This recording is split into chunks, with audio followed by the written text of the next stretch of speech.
741-1230, 741-1230. We're also going to do our best to monitor YouTube for the YouTube gangers. If you guys would like to check in, we would love to hear from you because there's a lot going on with Trump and the debate. Those are the two major, huge things, but there's a lot of other stuff too, and we will be getting to it, including kind of an attack they've gone public on Marcelo Zuna with a brand. It just makes me feel icky, and I don't know why, but anyway, we'll talk about it. Anyway, can I do one personal thing too? Sorry. And again, it's personal, and I apologize for. I'm having a hell of a time with a Piedmont hospital trying to get medical records. It looks like they're gone, and I'll never get my VA benefits. But anyway, speaking of military stuff, today, right before I was coming in the door, I was literally 12 feet from the front door here at the building here at the ballpark, and all of a sudden, right in front of me, this lady comes up right in front of me, and I went, like that, and she said, "Thank you for your service." And I mean, it was like a foot away from me, and I went, "What?" Oh, and it was just so startling. Get away from me! And so, I mean, it was, and she was with another lady friend of hers, and so I was so startled by it that I thanked her profusely. And actually, I said, "Do you mind if I do a selfie with you?" Because I was so tickled about it, and I did a selfie, put it on my Facebook page and Rumble and YouTube, just for kicks. And here's what I mentioned: I remarked to her, for some reason, just recently, people. I usually wear a Marine Corps cover, a hat called a cover in the Marine Corps. I usually wear a Marine Corps cover if I'm out. If I'm outside, I got my cover on. My bald head burns, or a Marine Corps shirt or something. But usually, just a little logo of some kind.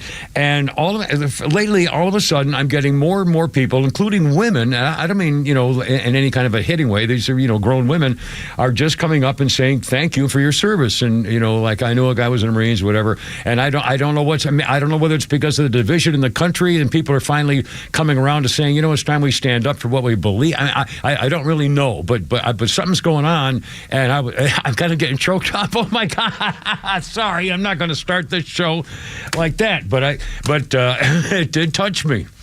And thank you. And I don't know what's going on, and it may not just be a thing, and I don't know why. I can only guess that the country is so freaking divided that once in a while people feel good about saying something that means something to them. I don't know. Well, we have a buck up, Marine. I doubt it. We have a phone caller from someone who used to walk your dog. Colleen Sugden? Oh, my God. Oh, are you serious? Yeah, she's on right now. Oh, my God. Colleen. Well, hi. How are you? I'm great. I'm in Atlanta. I live in Naples, Florida. And my mom said you were back on the radio. I was so excited. I turned you on. And it's just so great to hear your voice. I'm actually here because unfortunately my little sister Kelly has breast cancer, so we've been at chemo all day, but it's just so great to hear your voice back on the radio. And I told Deidre you were on, and she said, God, when I come through, I can't wait to tune into him. So just welcome back. Well, aren't you so sweet? And tell the people how you even know me in the first place. Well, I know you because your dear ex-wife, Elizabeth, was one of my favorite friends in the whole world. And you used to walk our dog, as I recall, was one of the things, too. Trouser. Yeah, you go. Oh, my God. He was bigger than I was. He weighed more than I did. I was always afraid I was going to lose your horse. I called him a horse. He was a Great Dane, and he was big enough where he could walk in the kitchen and put his head in the sink. I don't mean jump up. I mean, he would just put his head in the sink. So if any food laying around was gone. Aren't you sweet? He was the best. We actually, Kim, you and I celebrated New Year's Eve 1999. We brought in, don't you remember, Charleston? Absolutely. That was so sweet. Oh, my God. I can't believe wow. And Trouser, God bless him, and Harley, our bull mastiff, and oh, man. And Harley, of course, Harley. What a sweet memory. Thank you. It's great to talk to you. Please say hi to Mom and the whole crew, and God bless you for calling. You're very sweet. I appreciate it. Have a great day. Take care. Thank you. Listening. Thank you. Thank you. 3-4. Oh, thank you so much. What a nice surprise. And an unusual surprise that came around where I didn't expect. I'm going to remember this moment for a very long time. 3:14 with a Kimmer, Pete, and Flounder. Look out.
for children of a lesser good. Sorry, I didn't mean to say it like that. And Mike Huckabee. Oh, I forgot to write down how old he was. I did my list this morning while I was in a rage about something, and I wrote down Mike Huckabee, and I forgot. Anyway, it's his birthday, so happy birthday, Mike. I forgot how old you are, so that's a ball game. And what about the presidential thing? This is kind of weird. 1954 in the state, President Eisenhower signs a law basically outlawing the Communist Party. How'd that work? Anyway. All right, how you doing, folks? Anyway, it's only the Kim Pete and founder. Is that a call? Yes, it is. All right, and now, Pete. Okay, let me set the stage here. We got a lot of stuff. We got does the call want to talk about the debate? Wants to talk about we got two that we got done. We got we have 3 great sound bites about Donald Trump. We have 3 or 4 great sound bites on the debate, so we can go either way. She wants to talk about Trump. All right, good. Okay. Who's this? Lori? Does that say Lori? That's correct. Lori, hi, Lori. Thank you for calling. I really appreciate it. Welcome. You are on the radio. What's up? Hey, Kimmer, long-time listener. Thank you. I was just scrolling through Instagram, and I put it on Twitter. I'm not savvy either on the computer, but it's a strapping black guy, man. He's an older man. A white girl's interviewing him. You can see all the black people. In fact, hold on. We've got that soundbite. That's what I was just telling Pete. One of the things we have. No. Isn't that funny? I mean, we all. I wish I could wear his shirt. Oh, no, you better not. Unfortunately, we can't. No, they'll hang you. I love it. It's a good-looking shirt, too. I mean, I just love it. And she goes, at the end, she goes, "What is your name?" And he said, "For Trump." And I was like, it is so play it. I'll play it. It's so good. Let's play it. We're gonna play it right now. This man's name is Derek Gibson, and he used to live in New York State, and he ran for governor back in years ago, and he was very controversial. He has a tiny little podcast, and his name is Derek Gibson, and he wears a shirt. If you see him on social media, he wears a shirt which is basically a misspelled a subword for N-words for Trump. And he probably wears it. So he lives in Georgia, apparently. And so he's being interviewed by this white reporter girl, and it's being edited as best we can. And here's what he said about his support for Donald Trump coming in here to be arrested tonight at 7:30. I'm here to support President Trump. You want to know why I'm here to support President Trump? Because they done did black men like this for decades. Make up charges and put them, so I know Trump is innocent. I support Trump against this corrupt, two-tiered justice system. That's why I'm here to show my support as a black man for Trump. And I'm wearing my shirt for Trump 2024, and I mean that. What do you think about the indictments? Oh, it's a bunch of bullshit. It's going around the country. You know, Fannie Willis, she went to school with my sister. She full of shit. She was full of shit. So she's a puppet for the white liberal that is controlling everything. She's in front, but the white liberal back there pulling those strings, telling her what to do. That's what I think about her, making a fool of herself. Do you think it's going to help his election? Of course it is. It's going to elevate him all the way. I think we should make Trump king. That's how I feel. Yeah, Trump for king 2024. That's actually my URL. Own that URL. You own that URL? I can't get your name. Really? Oh, my name is for Trump 2024. Gary Gibson, former candidate. I'm a former candidate for New York State Governor. Derek Gibson, look me up. There you go. And she says, I can't write that.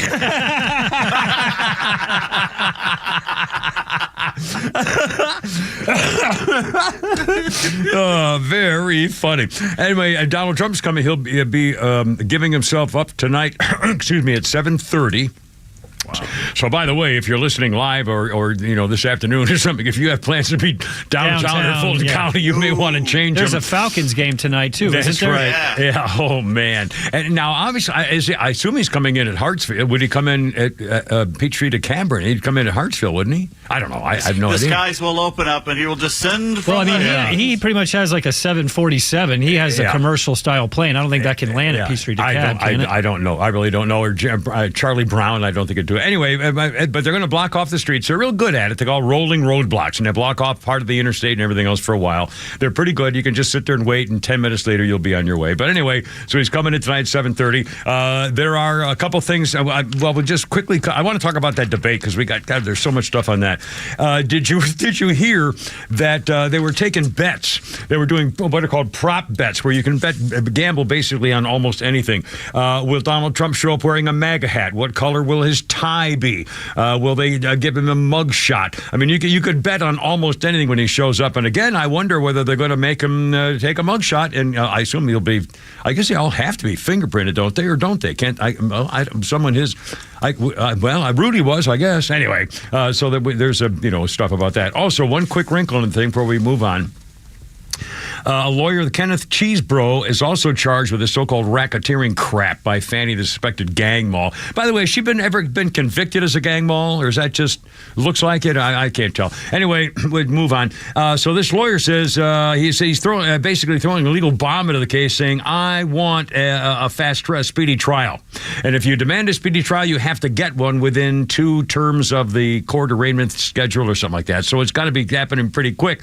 And the complicating factor is, one, there are 3 defendants moving to transfer the cases out of Fulton County to go to U.S. District Court. If one is moved, the other will follow, and there's no precedent to see how Georgia would have a speedy trial rule, which might intersect with a federal statute. And if he demands a speedy trial and the others want to move it, they're going to say, no, wait a minute, we can't. Nobody's done this before, apparently. Of course, this whole thing's never done before. Nope.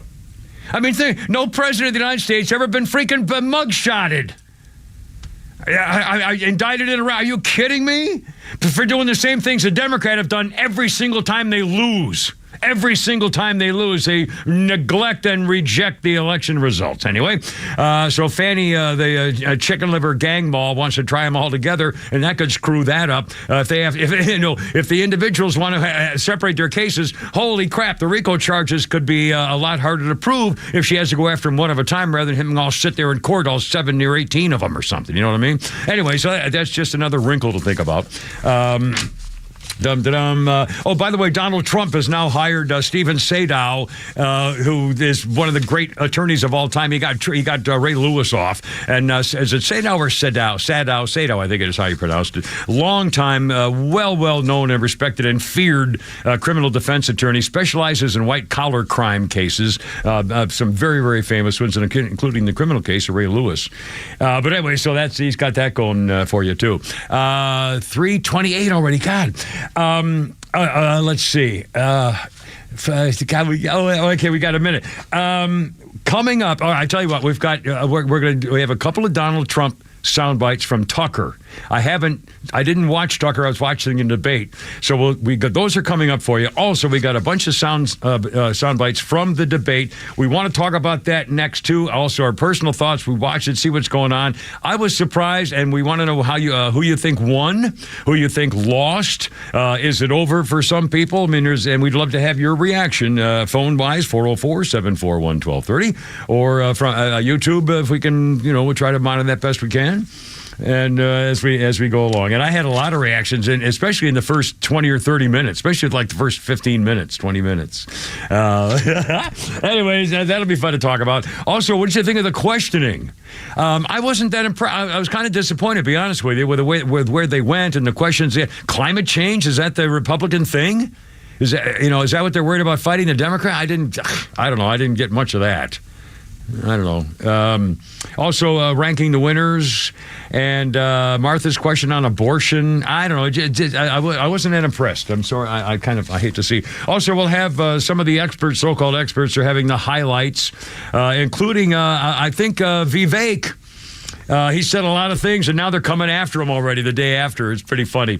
We'll talk about that, too. Also, Jen Psaki, the former mouthpiece for the scummy administration white trash, has tried to defend herself, saying, there's no Democrat who wants, full-time, anytime up to the last-minute abortion. Oh, really? Well, we'll give you a few examples of why that's another lie. 3:30, Kimmer, Pete, and Flounder, stand by. We got a lot coming up right here.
I liked a lot of the messages, black and white and man in the mirror or whatever.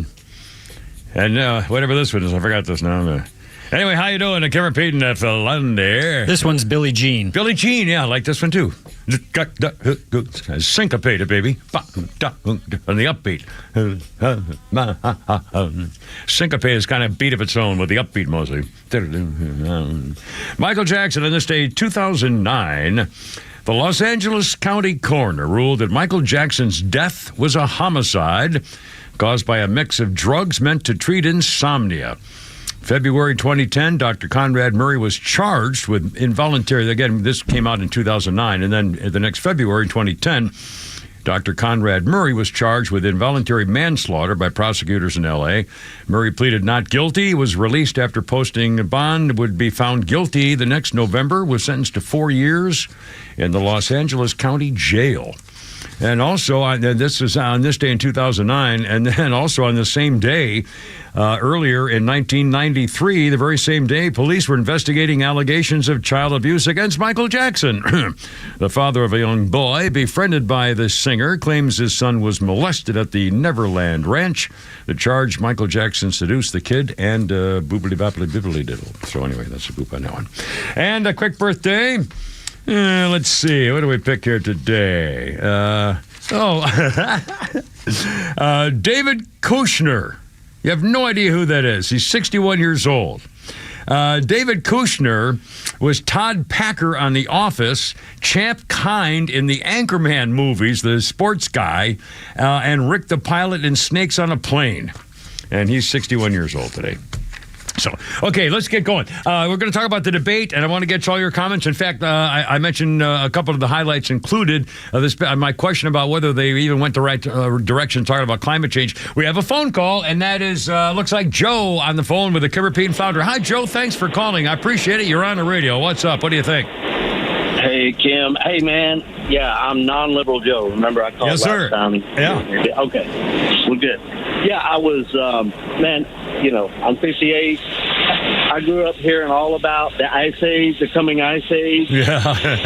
Then there was the ozone layer. Yeah. My mama had to give up her hairspray. Yeah. And now we got this whole diatribe of horse hockey, climate change they're trying to push down our throats. I know. And all it is to me, I served in the military, I've worked hard all my life, and I see what's coming.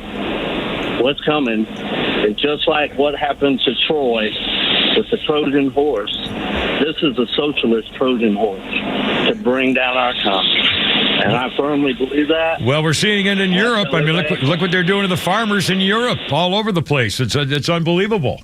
Yeah, they're trying to starve us out, get us dependent on the man, and then they got us. Yeah. And we got to preach it everywhere we go. That climate change, just like Ramaswamy said, It is a scandal. It's a scam, and all it's doing is a tool to do away with the life as we know it now. Yeah, and put the government in charge. Joe, thank you. I really appreciate it. And by the way, I've heard, before we came on, Clay was talking with Chris Christie, who said, let's remember, Chris Christie said the reason that he is being so strong against Donald Trump is he doesn't believe Donald Trump can win. And Chris Christie's point was, if Joe Biden wins, if Biden, in fact, I don't think he's still going to be a thing. But anyway, if Joe Biden wins, Christie said, if Joe Biden wins, he's also going to win the House. And if they win the House and they already have the Senate, it's over. They'll pack the court. They'll pass House Resolution 1, which means federalizing all the elections from now on. It's the ball game. Anyway, Pete, I talk about the debate. You watch the debate, overall impressions, winners, losers, and first impressions, and what? What do you think? A very heated exchange where everybody talking over each other constantly. But enough about Martha McCallum and Brett Baer. It was like a newly divorced couple yelling at each other and trying to grab the microphone. And so I'm in charge. Oh, I'm in charge here. No, I'm in charge here. Repeating what the other one just said. Yeah, it was horrendous. The job they did was horrendous. And I like them and respect them both. I have since I've been watching them. But I was not impressed with the whole performance. You need one moderator. You don't need a man and a woman. Pick one, put one person in there, and let them moderate the damn thing. None of this, we got to have a woman on there. We got to have a guy. Bull. Yeah. It doesn't make a lot of sense there. You want to pick one of the candidates? I'll tell you what I thought about them. Well, I'll tell you, I kind of went in order as they were going, and I thought DeSantis started off with a great line when he said we need to send Biden back to the basement. You know, simple, clever, and that was one of the first things out, and I put a check mark there. I wrote that down. Let's start with DeSantis then. Let's break them down because it gets confusing if we jump back and forth to other ones. Yeah. Okay, I thought he went after George Soros-elected district attorneys and how they've allowed crime to run rampant, and how he, as governor of Florida, took 2 of them out of office because they weren't doing their job, which is what Brian Kemp may be thinking about doing, by the way. DeSantis had a theme. He was the only one that really had a theme that came out saying it's the decline of America, and he says he's the only one who can reverse that trend. He's going to do it on his first day. He was strong on protecting the border, said he'd send troops immediately to use deadly force against the cartels.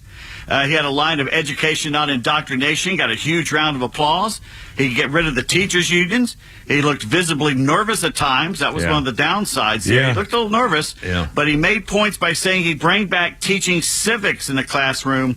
And his line, if we don't get a mulligan in this upcoming election's a good one. It's true. There's no mulligan. If we screw this, it's over. Yeah. One thing I saw on the TV that wasn't a good moment for him is when all of them were asked if they would pardon Trump. Boy, he looked around the room and then raised his hand. Well, when we get to Vivek on that, I mean, what a difference! In fact, we just had a caller before our show once again making the point. I think that may be one of the biggest downfalls. And again, it was early enough where I think a lot of people had not tuned out yet. You have to raise your hand. You have to unite for the party. It was the end to tell the truth. Remember when one would stand up, the other would sit down? No, he's the governor of Georgia. And Chris Christie, did you see what he tried to pull? Well, wait, hold on now. Don't get ahead of yourself because we said. No, but we're talking about that moment.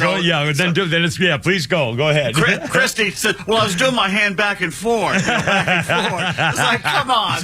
Waving. He was trying to get attention. It's me. I mean, I couldn't believe it. And Vivek there made a very strong point, and the lady called in the show before ours and said she said, in fact, I totally agree with her. She said she's been a longtime Trump supporter. She never in a million years would think that she'd ever vote for anybody else. And then, and that was before the debate. And then she watched the debate, and then she said, "Oh my God." She thought, now wait a second here. This, and she said she was, thinking about DeSantis. I don't know whether she lived in Florida, but she clearly was high on DeSantis, between Trump and DeSantis. And then she said, when she saw that, she said, "Oh my God, my whole opinion just changed of Ron DeSantis and his, and Donald Trump as leader." And it really made an impact on her, and I think it's going to make an impact on a lot of people. And again, the good thing about DeSantis, I thought, from last night was he made pretty clear that a lot of the other guys are talking about what they do, and DeSantis showed that he did it. They actually he accomplished it. He did things, and he was successful in it. So, I mean, that was definitely a huge point. But that wishy-washy looking around, and that just looked bad. I mean, he may have said, "Oh my God, they're going to do that too," as though he had already done it.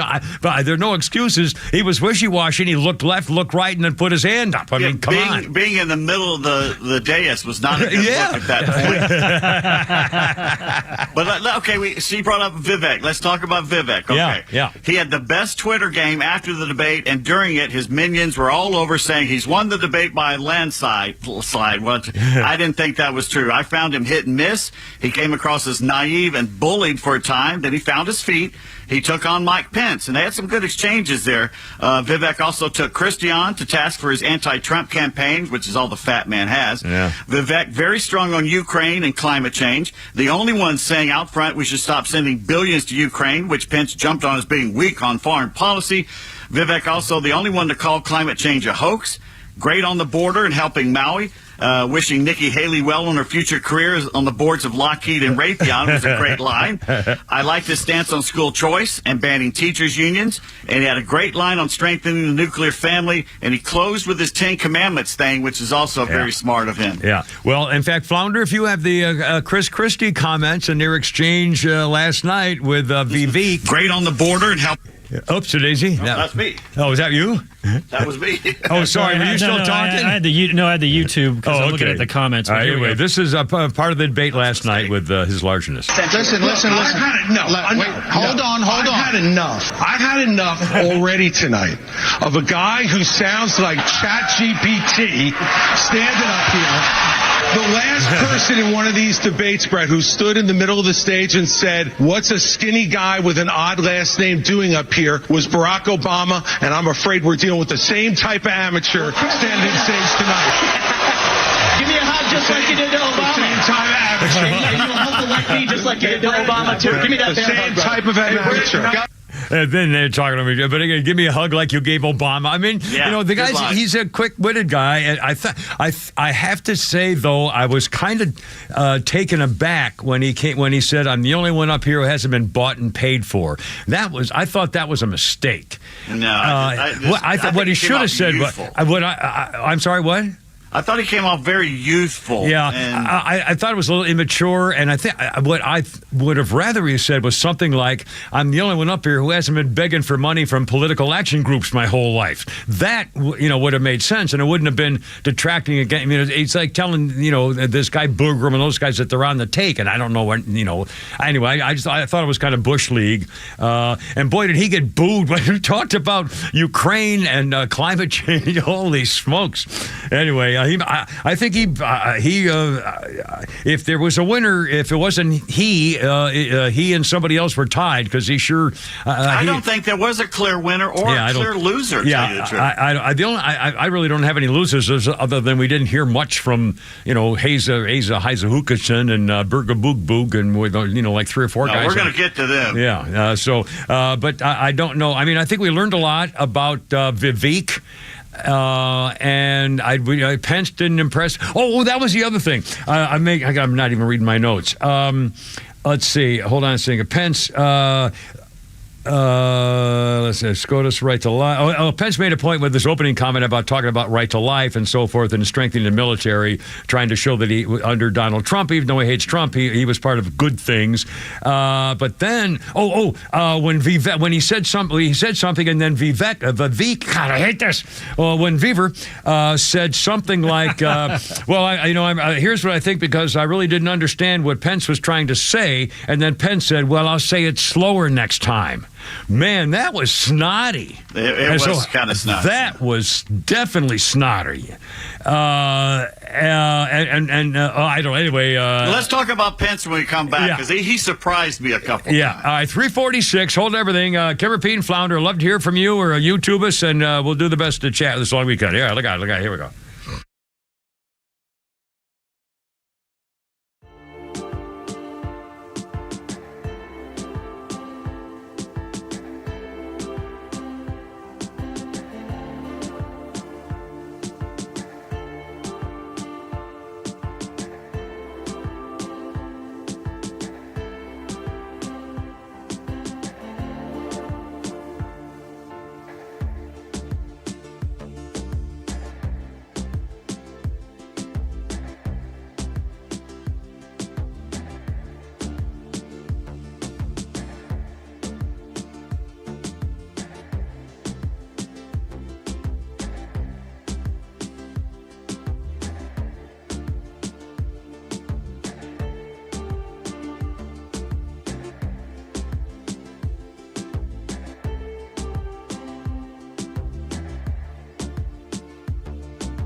about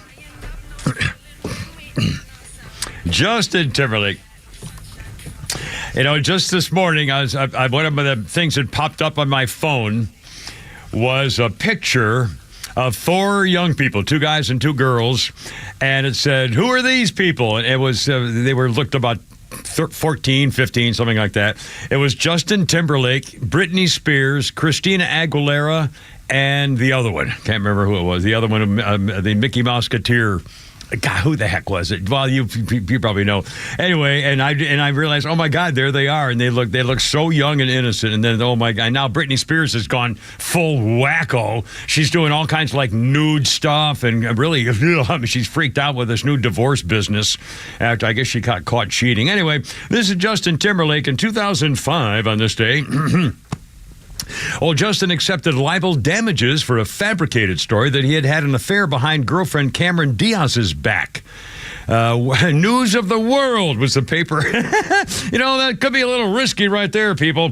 They alleged that Timberlake had sexual relations with a model named Lucy Clarkson. They told London's High Court that Miss Clarkson admitted lying to the newspaper. Under the headline, "Exclusive Bad News for Cameron as Model Reveals Lover's Secret Fling." Went on to detail several dates they had before spending the night in a hotel, and then Timberlake donated the substantial damages paid by the newspaper and Miss Clarkson to charity. So he sued them both, which is good. Let's see, a quick birthday thing. It's a funny guy. Steve Guttenberg is 65 today. The guy from superstar of Police Academy, also known as casino owner Wayne Hastings Jr. on Ballers, HBO. His other recent work includes Sharknado and what the hell is Lavalanalula? Have you ever heard of that? Lavalantula movies. I think we should talk about this the rest of the day. Sorry. All right, then I got one more thing, and I'll make it quick. On this day in 1572, the Catholics begin their slaughter of French Protestants in Paris. By the time the devoted religious faithful were done, they had butchered 70,000 people. Sorry, I don't know why that's amusing. All right, where were we? What did you want to talk? I forgot you wanted to talk about. It's 3:52. It's Skipper Pete and Flounder. Where were we on the debate thing? We got there's so much. It's going to be fun to talk about, too. We're going to talk about Mike Pence now. Mike Pence. When he first, again, I thought that was, my quick first reaction was his first thing, I wrote down his first thing, he said he was proud of his administration, what he worked to support the military and bring money back to the military and support right to life, made a particular point of bringing right to life. That was his opening statement. I thought it sounded about right for him, although it didn't say what he would do in the future. But anyway, yes, sir. You go ahead. All right. As much as I hate to admit it, he looked and sounded the most presidential of the bunch. He was tanned, rested, and ready. He kept his cool even when he was angry, except one time. No. You can tell he's had the most experience at the highest level. He brought up God and a strong faith 3 times, which is good for us. But, you know, there's places in this country that will absolutely hate him for doing it. Yep.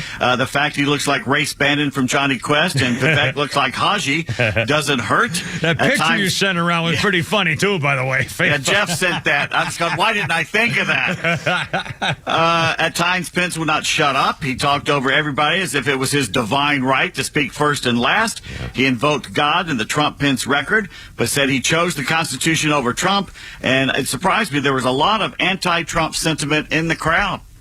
And they also, almost everyone on that day has backed him for January 6th and citing in fact, I'm glad you mentioned that because Flounder has found this nugget from last night itself. And President Trump is entitled to the presumption of innocence that every American is entitled to, and we will make sure and extend that to him. But the American people deserve to know that the president asked me in his request that I reject or return votes unilaterally, power that no vice president in American history had ever exercised or taken. He asked me to put him over the Constitution, and I chose the Constitution, and I always will. I had no right to overturn the election. Easy, sir, easy. Yeah, Pence also criticized Vivek for lacking any key experience and touched on his own accomplishments. So he said he made his case, but I still don't know what he would do differently, or maybe I missed part of it because I didn't watch the whole debate. But anyway. I think he came out a lot more measured, and he looked the part. I don't know if you agree with everything. He looked the part. Yeah, he sounded that's the true. part. Yeah, that's definitely true. I would say that. Absolutely. Let's see. Who's next? You want to do Christie? Did we do Christie? No, I don't think we did do Christie. We haven't really done Christie. By the way, Flounder, do you have any reaction on Mike Pence? Anything... As your voting age in 40-ish guys, any now did any? I didn't hear anybody. I've seen some stuff on social media reacting to him about the Donald Trump split and so forth, and whether he sandbagged half the country that believed in Trump. So I don't know. What do you think? I think he's going to say whatever he needs to get votes. He's one of the bottom feeders right now, but like Pete said, he's the one who looked the most presidential last night. Yeah. Well, the only. Anyway, that's fine. That's all. As opposed to Christie, looked like he had a box of donuts underneath the podium there. Well, Christie, the problem I had with Christie's first comments, I can't. Here we go. Christie. The first thing out of his mouth was how wonderful he is and how much he did in New Jersey. And I was the guy, I'm the one guy who kind of liberal state. And which it's fine to brag about your accomplishments. But, again, I see this is why I'll never be successful in my life. And I certainly would be too late to run for president now. But, a mistake is saying, never too late. You say, if I'm elected, here it is. 1, 2, 3, 4, 5. And here's how I'm going to do it. 1, 2, 3, 4, 5. Come at me and I'll explain any more. And you got any questions? Pow, boom. What the hell are they doing? We need to know his qualifications, but that's not what they want to hear what you're going to do. Why should we vote for you? I didn't hear that other than what you did in New Jersey. I don't give a crap about New Jersey.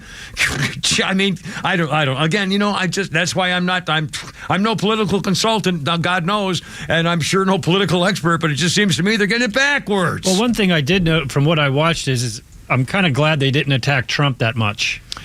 I thought they were going to do that a lot more than what they did. Well, I think they clearly all understood that would be a terrible mistake, because half the people watching are going to say, "Don't you dare!" So, I think Christie, he knows he doesn't have a chance here. This is what he's doing for his future. He's lining up jobs at MSNBC and CNN, and he's on Clay and Buck. He's on everywhere. Everybody calls him. He always picks up the phone when he's not eating.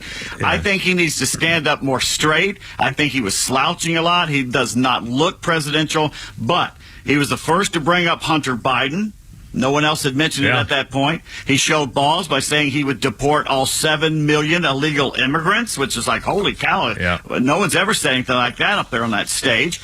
He pointed out his record. He weakened teachers' unions, and a smart move to point out, like Ronald Reagan, he's a governor from a Democratic state who beat a Democratic incumbent. Yeah, and you mentioned Jimmy Carter and Ronald Reagan, which was smart. But I missed the part where he was talking about deporting all the 7 million. See, again, that's the kind of stuff he should have said in the first 5 minutes, because I didn't see. I don't know where that came, but I missed it. It was kind of, I don't know how many people stayed for the second hour. It's kind of late. And I think Martha asked him, she goes, "Well, what would you do about it?" Yeah, about time. He him and Hodge, she goes, would you send all of them back? And he goes, yes, I would. Well, again, that wasn't, he was kind of baited into that. It was like she forced him to answer. It's not like he said, "I'm going to do this when I'm president." Nobody else even brought up what to do with them. They should have started it with that. So that should have been the stuff at the beginning of the debate. What are the major issues in America today? The economy, the open border, crime. Ukraine's way down the list. Secure. There's the top 3 things, and they say, here they are. What are you going to do about it? It seems I don't know. And they all, at least Christie, he showed his nasty side when we played the sound of him attacking Vivek, and Vivek got a great line in after it too. So anyway, I don't know whether that evened itself out, but he was sure on the attack, and we like that. On the other hand, I wouldn't vote for him. I don't like him. I don't trust him, and I think he's I don't know. I don't like him. He's the guy who held up one of the bridges coming out of Manhattan and for then some lied stupid about reason. it, basically. He's the one that told everybody else during COVID you can't go outside, and they found his fat carcass at the beach. By himself, all alone on the beach. Oh, remember that? It looked like a beached whale. And he said, no, he closed the beaches, and then there he was in a supported lawn chair. My God. Limefly Flounder, what were you going to say? Well, we're about to go to break, but I was going to ask you, too, who your top 3 picks were. So we can do that when we get back. We'll do that very, very shortly. It'll only be a couple of minutes. Coming up on 4 o'clock with Pete Kimber Flounder. Love to hear from you. 404-741-1230. 1063. Look out. There we go.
I like this music. This is pretty music. I like this.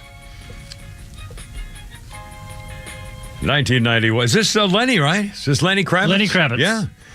Every time I see his name, I think it's like hard metal something, and this is a pretty song, actually. It's about him cheating on his wife. Yeah, well, that's bad. That would be very bad. In 1991, Lenny Kravitz was at number 2 on the American singles chart with It Ain't Over Till It's Over. He held off the number 1 position by Bryan Adams, Everything I Do for You, this day, 1991. Little Lenny here, little Lenny. I was reading about Bryan Adams. He is a major photographer. Really?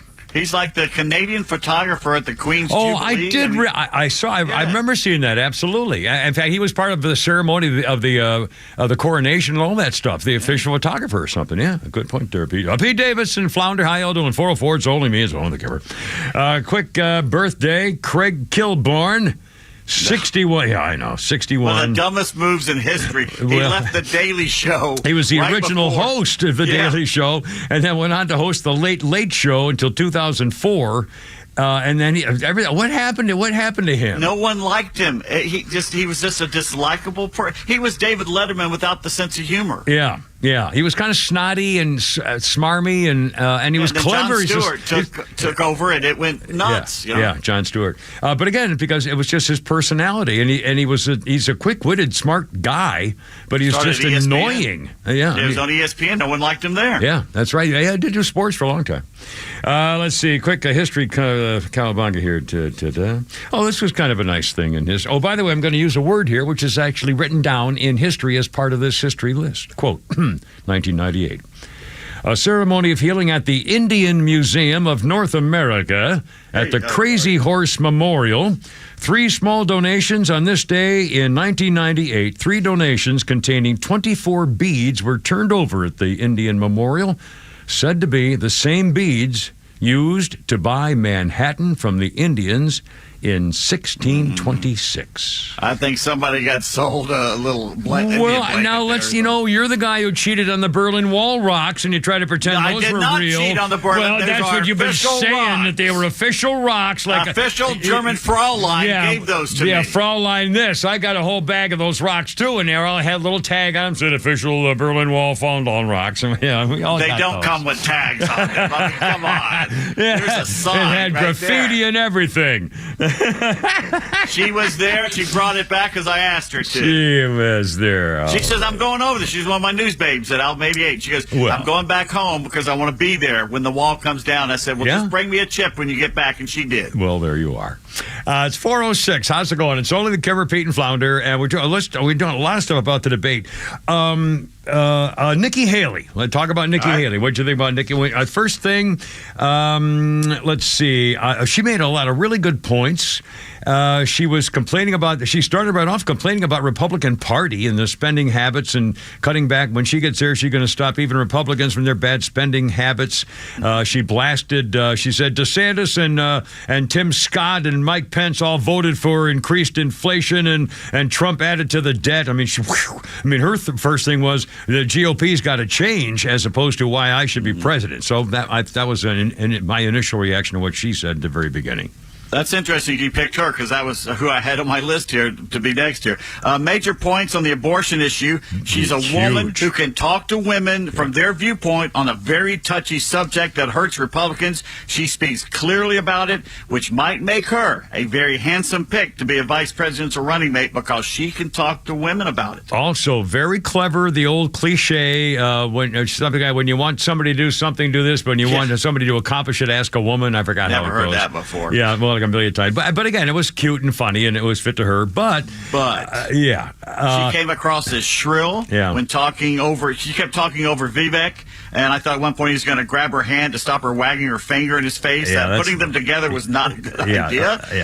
She has a firm grasp of the issue. She's very intelligent. She's strong on keeping women's sports for women. And she's taking on the teachers, and she made a good point with that anecdote of dropping her warrior husband off for another year-long deployment overseas. I thought that was a well-placed anecdote. Yeah, I mean, she and I've been looking on some stuff on social media. She's definitely gotten a lot of support. She's gotten a lot of positive reaction. And she came up in my eyes last night. Did she? I still, honestly, and again, I'm sure I'm in the minority on this. I just don't like her. There's something about her. I'm sorry. She's a hard-nosed woman. Maybe that's it. You got one hard-nosed woman who'll take you to the woodshed. No, sir. I just don't. I don't. It's not that I don't trust her. I just don't.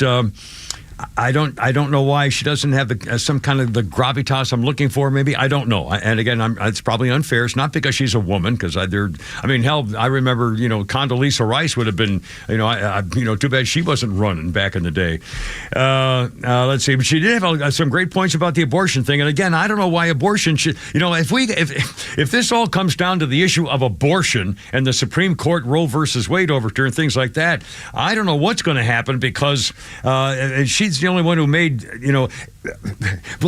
made sense about trying to come to some reasonable consensus about this, because the American people, let's remember, it's going to take 60 Senate votes to overturn the Supreme Court, so it's not going to happen. Period. So we have to. Can't we all? She says, can't we all agree we should ban late-term abortions? Can't we all agree that we should encourage adoptions? And by the way, this is where Jen Psaki came in when they asked her about the claim, or she was reacting to the debate, and DeSantis even was saying, as governor of Florida, he heard the heartbeat of my oldest daughter in my wife's womb. What the Democrats are trying to do on this issue is wrong, to allow abortion all the way to the moment of birth. And then Nikki Haley urged the media, asked President Biden and Carmela, do you support any limits on abortion? 38 weeks, 40 weeks? Are you going to say so? And then Jen Psaki, the former mouthpiece for the disgusting white trash, the liar in chief, wrote on X Twitter, said, no one supports abortion up till birth. Oh, really? Town hall director Rebecca Downs said, are you blanking me? You worked for the man who does. Another 48 Democrat senators voted for late term all the way birth abortion on February 28th, 2022. Look it up. Kimberly Moore, another girl conservative commentator, said, baloney. Many Democrats go all the way to birth for abortion. And you scream if anybody in the U.S. wants to ban late-term abortion and get the rest of the civilized world with abortion limits. I mean, Europe even has limits, 16 weeks on that. And remember, the Virginia governor, the Democrat Northam, said it was okay if they get born, set them on a tray over there and see what happens. He said, I remember him talking about how the best thing to do is if the mother decides she doesn't want it, that they make sure that the fetus is comfortable until that decision is made with a doctor. To kill it. They left off that part. And again, I'm not, I don't want to get in the abortion issue. I don't know. It's all a question of faith and belief and trust. I don't know. I mean, I don't know. Well, here's some. None of them did this. And if I was running, this is what I'd say. The Supreme Court has ruled. Right now, the law of the land is they put it back to the states. I'm going to tell you right now, if you're for abortion or against abortion, wouldn't you rather have more on a local issue where you could decide in your local community, city, or state whether you want it or not, or whether you want to regulate it or not, as opposed to having some guy, usually a man, in Washington, D.C., decreeing for all 50 states over a continent what they can do about it. I never have believed that abortion should be a federal rule or law. Right. It has to be left up to the states. Exactly. I mean, there's just... It's wrong. That's not the kind of thing. Well, first of all, no one can prove, if it was scientifically possible to prove that the moment of life is the moment of conception, and everybody believed it, then you can make a decision based on medical thing or whatever. But when you don't want a president or a government deciding this for you, whether you like it or not. I mean, that's just wrong. If they found a virus tomorrow on Mars, they'd say there's life on Mars. I think most of us could agree if there's a heartbeat, it's alive. Yeah. And again, but still, this is. I just can't believe this is a federal issue. You can't. I just don't. I don't think it's the right thing to do. The less federal issues, the better. And the court ruled. It's. And by the way, what's wrong with that? What's wrong with the states? I mean, taking your own control. You live in a place where you have more control. If it's a federal law, you have no control. I tell you what, because Democrats and liberals want autocrats. They want to be told what to do, what to think, what to believe, what to say from the cradle to the grave. They want to be taken care of. That's why they always always on the left have the Lenins, the Stalins, the Hitlers, the Mao Zedongs, the Castros. They're all on the left to tell them what to do. Yeah. I tell you, it's very. We got a lot more to talk about this, by the way. Also, you're going to hear Donald Trump on Tucker last night and some reaction to that. He's coming in tonight at 7:30. They're already gathering, which is great. 4:13. We got a whole bunch of stuff coming up, including your reactions as well with the Kimmer, Pete, and Flounder on 106.3. Here we go.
How's it going? It's only me. It's only the Kimmer. 417 with Pete and Flounder. More about the debate, and also you'll hear Donald Trump, who was on Tucker's X Twitter thing the last night, too. The forecast actually in the events calls for 100 degrees as the high coming up here in the next couple of days. It's storm season, and that means one thing. A lot of stuff could be happening at your place, and if you have something going on your roof, maybe there's a leak, this is the worst time to have it because a thunderstorm's popping up at any second. And if something's happening, maybe you've got something up there that's affecting your shingles. The pros knows to check with our Metro Atlanta Roofing and Remodeling, the Kimmer sponsor. These are the storm damage experts, whether it's heat and wind and storms, or even in the wintertime, of course, ice as well. Georgia homeowners know that you're covered no matter what. Licensed and insured, offering a free drone inspection so you know exactly what needs to be done, exactly what's going on. Leaks up there, forget it. Warranty means they're done 100% leak-free, period. And if you need a new roof, there's a lifetime warranty for both materials and labor. And there's, they have an A+ business rating, going on 4 decades of exceptional service. Problem areas like chimneys and rakes and eaves, you know what that stuff is? Soffits, rafter tails, flashings, all that stuff needs to be protected. They put shields on it for ice or water or storm damage, stuff like that. Don't forget veterans, 10% discount right off the top. And Barry Reese is a licensed insurance adjuster, so nobody's going to jerk him around. Tell him the Kimmer sent you when you call him 470-538-1729. On the web, MetroAtlantaRoofing.com.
$420, look out.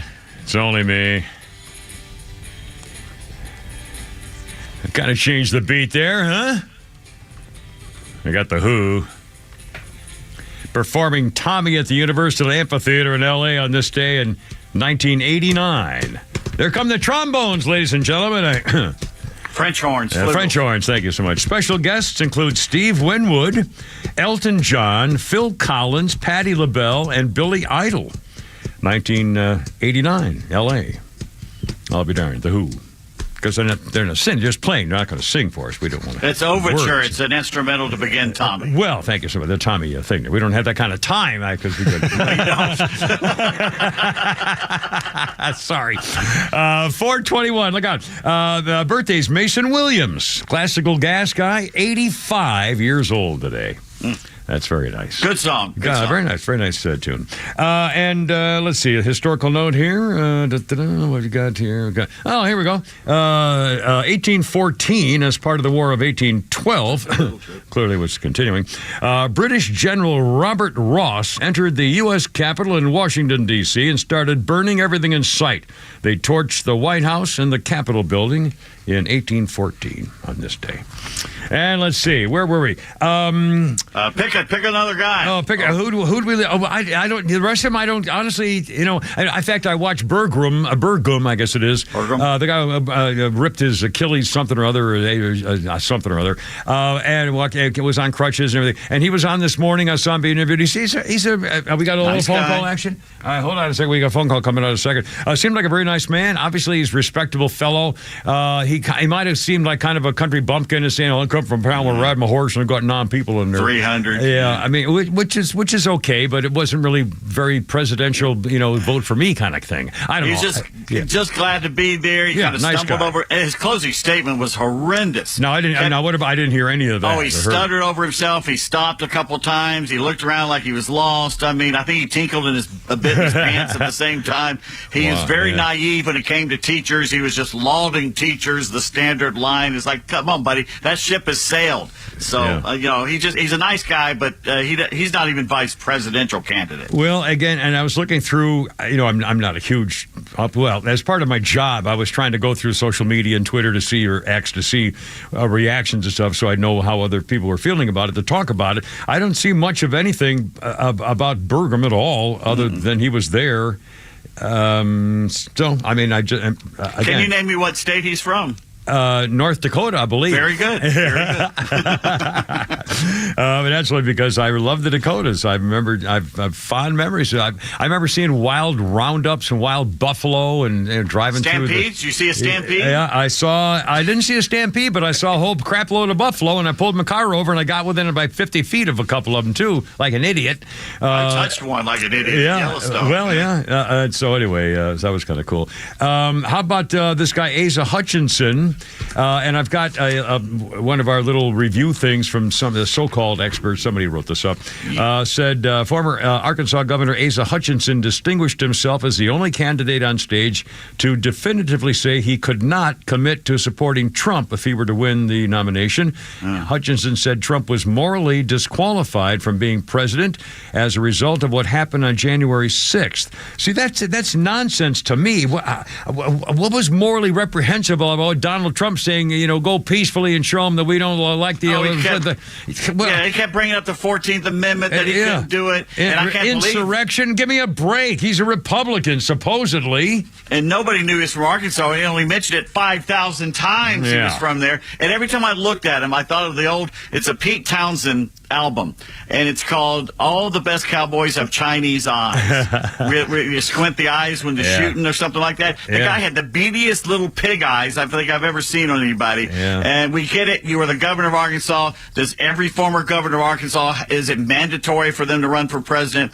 Spent the majority of his time dissing Trump, even blamed him for the current corrupt Department of Justice, as if it's Trump's fault the DOJ is rotten to the core. He said the same thing with the FBI. He doesn't want to be the next president of the United States. Asa Hutchinson wants to be the next highly paid pundit on MSNBC. He's only the third worst Arkansas governor to run for president, basically. Seriously.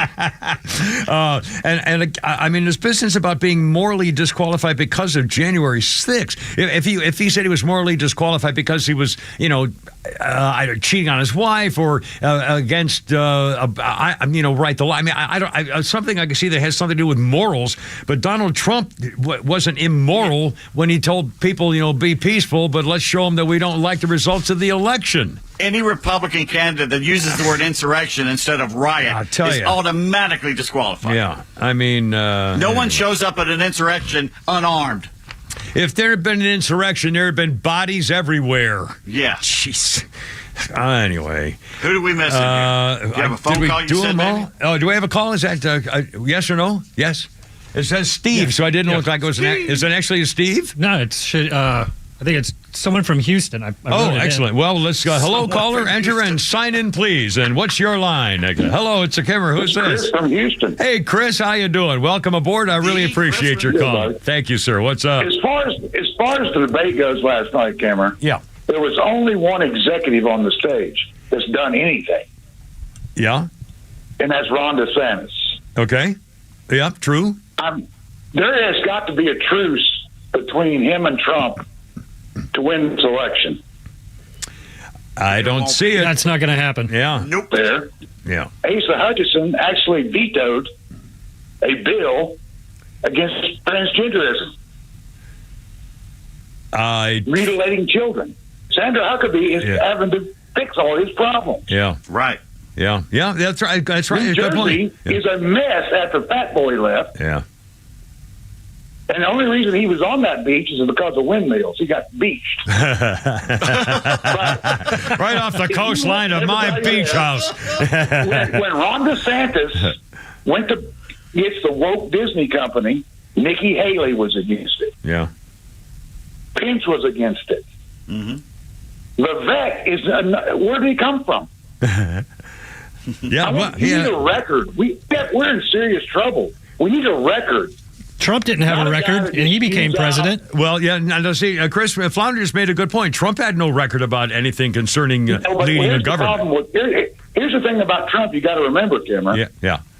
2 or 3 years before he ran for president, he was going to conservative outlets. He was going to Tea Party events.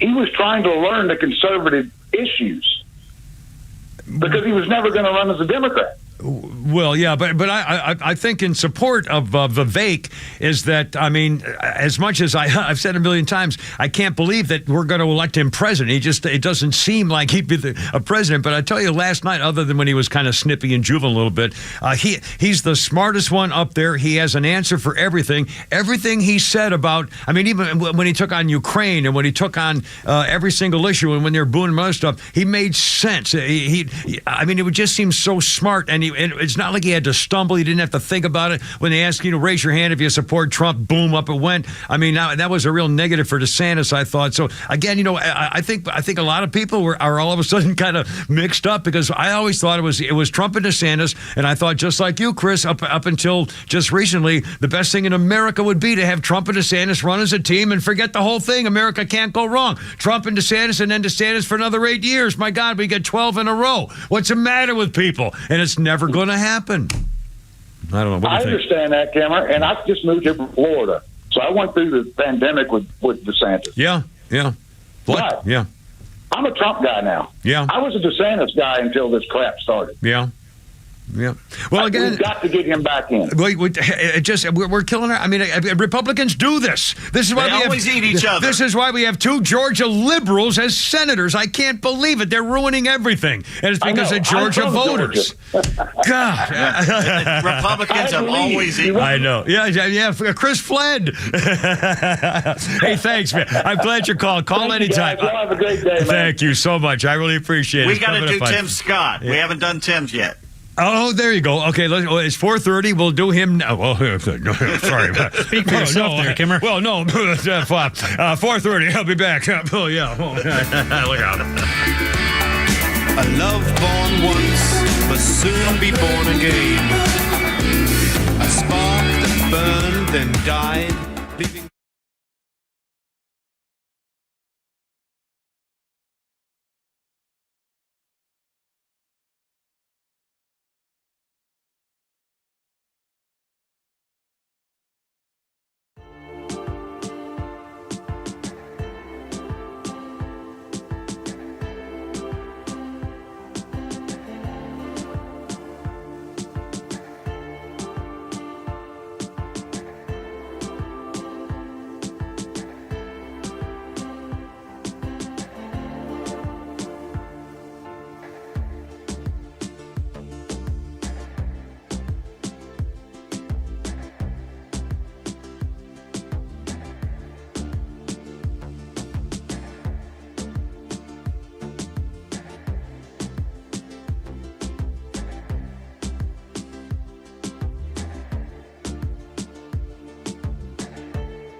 Stevens was found dead at their Mississippi home of a methadone overdose. They had been married less than 3 months. That was on this day in 1983. Jerry Lee would marry again a few months later to a 22-year-old girl named Carrie. And oh my goodness, that lasted until 2004. Oh, I remember that there was a story. Was it she that came out with an autobiography about him? I think it was pretty racy. Anyway, Jerry Lee was quite something. Whoopsie-daisy. Here we go. Quick, ho, there you go. Birthday of note, Vince McMahon, former WWE chairman, 78 years old today. My goodness. Isn't he being sued for something these days, too? I don't know. Let's see. How about a little historical note here? All right. On this day, 1932, Amelia Earhart became the first woman to make a nonstop flight all the way across the country. She flew from Los Angeles to Newark, New Jersey in 19 hours and 5 minutes. Was she sitting business class or economy? Hey. She flew the damn thing. You see, that's the kind of, I wasn't specific. It could be misunderstood. That's true. By the way, it's 4:36. I got Fox TV on the news thing here. They were just showing, he's interviewing, the guy, it's gone now. They were interviewing Robert Kennedy Jr. On the set, and they were showing video of Robert Kennedy Jr. doing his push-up stuff. And the guy's a muscle, he looks great. He's just solid muscle.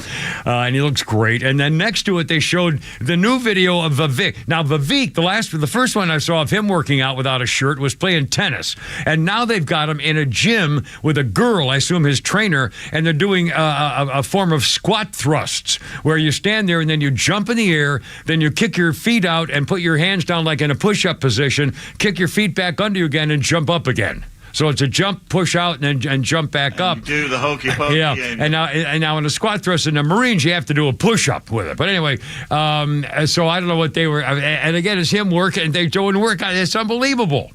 And the media's, I guess, having fun with it because here we go again. Well, the people find all kinds of reasons not to vote for somebody. Yeah.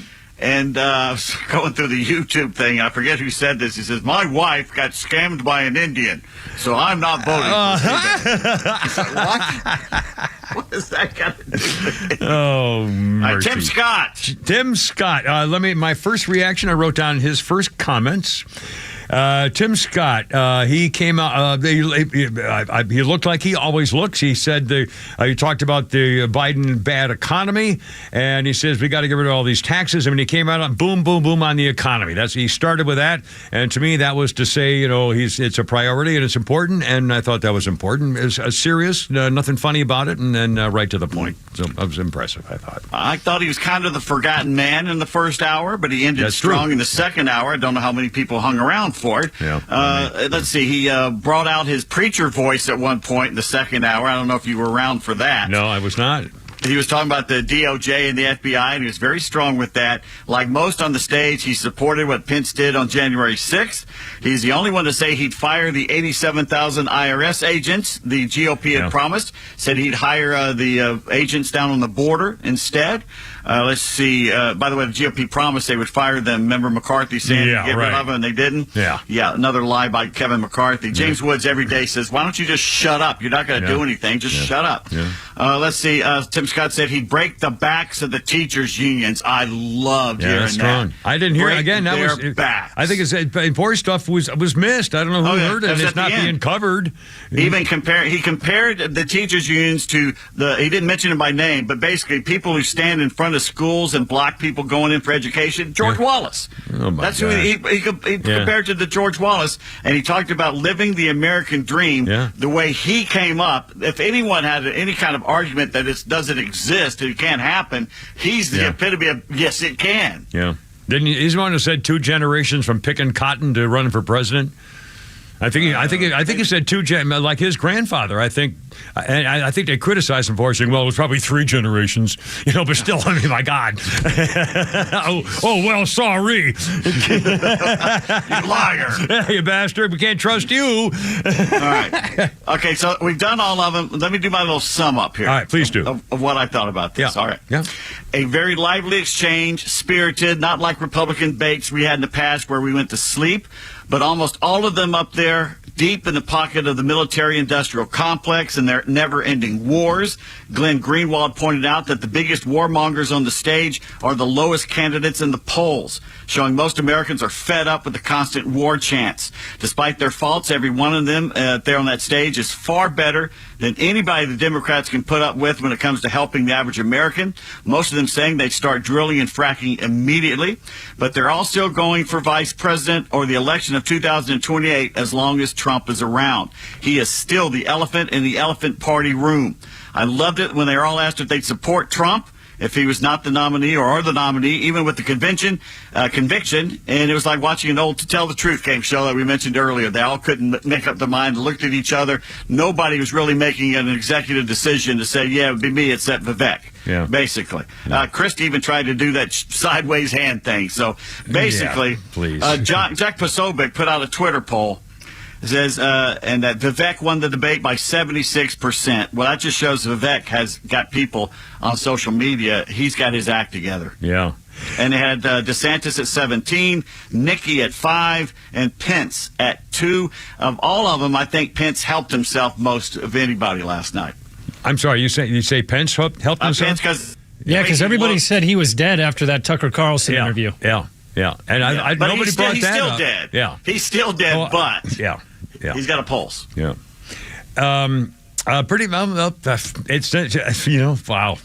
It's I interesting think Nikki stuff. helped herself. Yeah. Yeah. Again, I don't know why I feel negative about it. I mean, I appreciate her, I respect her, but I can't see her leading the party. I can't see her leading the country and leading the party. I don't know. I hope it's not a bias. I don't think it's a bias of any kind. I don't, Well, Burgum doesn't need to be in the next one. Burgum needs to be gone. And Hutchison looks like he's in the way. And by the way, again, I hope that there isn't such a hard-ass line on things like abortion that they automatically eliminate, like a third of the country, period, boom, forever. I mean, it's just, I think the Nikki Haley did the smartest thing, saying, look, we've got to come together. We can't just ignore this, and we can't keep attacking people. And if you say that there's no excuse for an abortion ever, then you're definitely not going to go anywhere very far. And then the problem is, well, if you agree with abortion, if a woman's raped, then you believe in abortion. So don't say you don't believe in abortion if you believe abortion sometimes. See what I mean? You can't win. Justified abortion is still an abortion. Yeah, exactly. Even for a good reason, it's still a freaking abortion. So don't say you don't agree with abortion if you allow them for incest or something like that. Again, this is stupid. It should not be a federal presidential issue. We part company with I part company with the two of you on that, but I'm just saying Pence is the hard line guy on abortion, and that will hurt him in the long run. Yeah, well, I mean, that's if he got too preachy, and again, that's what the point I was trying to make was of all the candidates, he's one who could come back to have this bite him more than the others. Anyway, I don't know. I don't know anything about this, and I mean, who's really in favor of Anyway, whatever. Let's talk about Trump. All right. Trump was on Tucker. I did not see it. I've seen some or heard some highlight stuff. Sexy. In fact.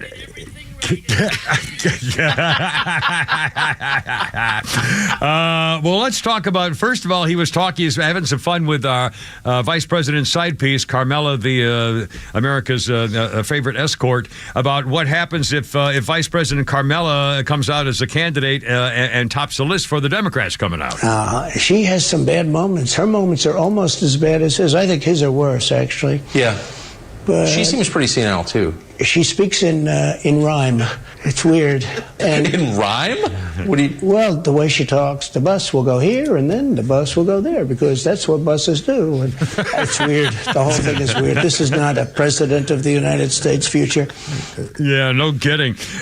He also talked about President White Trash, saying, the guy can't walk. He can't even lift his feet out of the grass and can't lift his chair. And he went on about Biden's.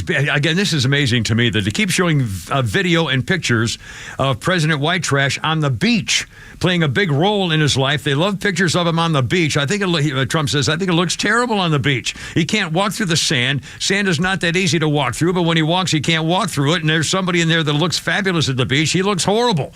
Plus, the beach doesn't really represent what the president's supposed to be doing. You're supposed to be working.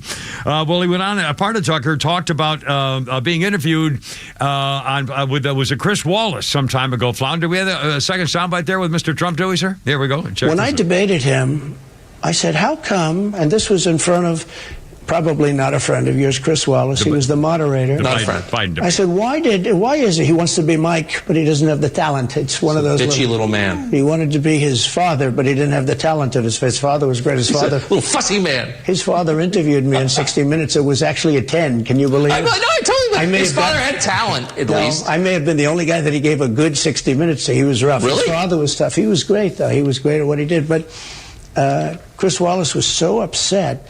He was guarding this guy who wouldn't do a show, by the way. He wouldn't do. I figured I didn't mind Chris Wallace because Biden wouldn't do a show, and it was very obvious.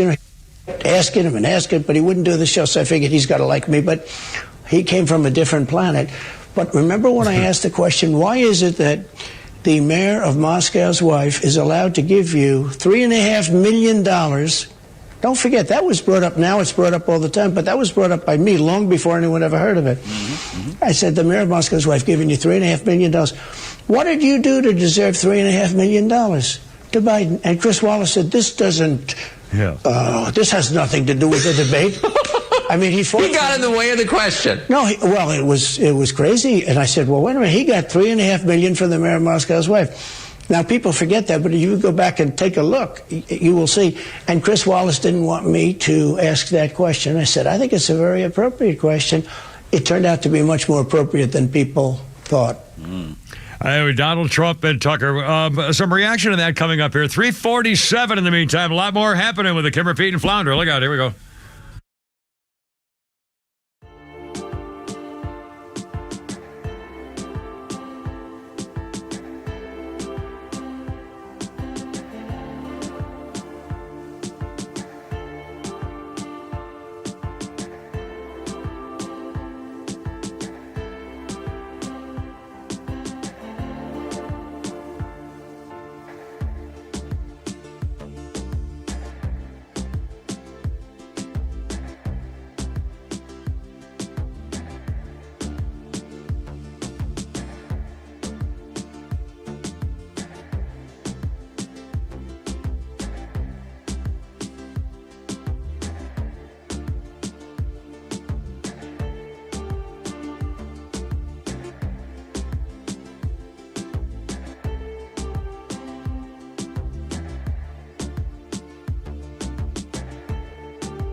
Waylon Jennings. And let him be. What memories. 1977, on this day, Waylon Jennings, a singer-songwriter and bad boy, was arrested and charged with possession of cocaine. He had just been named an honorary police chief. 1977. He was the first country bad boy I ever met. When I came back from overseas and the Marines got out, I worked at KHAT Radio in Phoenix when I was going to Arizona State. And my boss, Paul Adams, one day we brought in Waylon Jennings. It was a country state radio station I was working for. They called me Tom because Kim would not work at a country station in Phoenix, 1969. Anyway, so my boss Paul Adams was talking with him and wanted to become his agent. And he actually told me one time. He said the only reason I was not Waylon Jennings' agent is because I couldn't beat him up.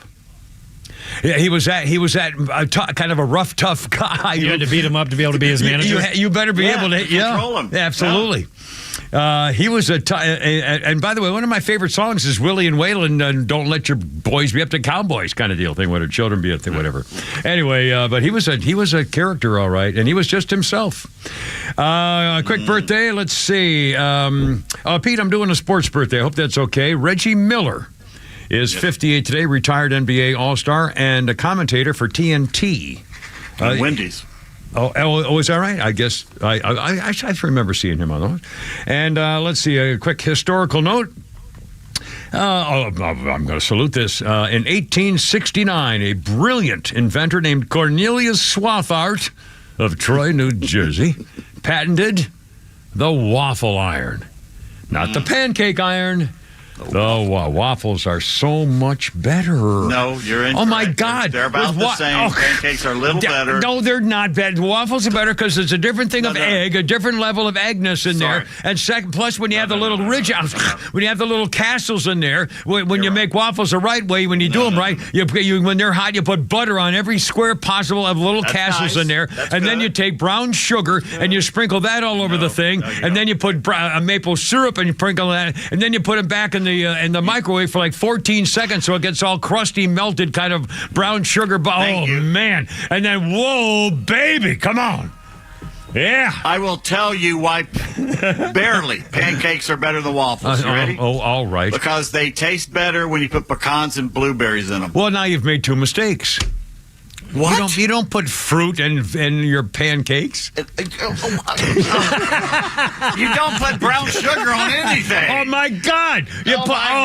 God. What about, you guys didn't even mention French toast. Well, French toast, my mother toast used is an abomination. I wouldn't say that. I would go pancakes, French toast, then now, waffle. hold on a minute. Now, I will say this. French toast can be a little sloppy, but it's different. And in fact, my mother used to, whenever I'm a family of 5 kids, and she would make whatever we want for breakfast. And once in a while, somebody say French toast. We go, oh, good idea.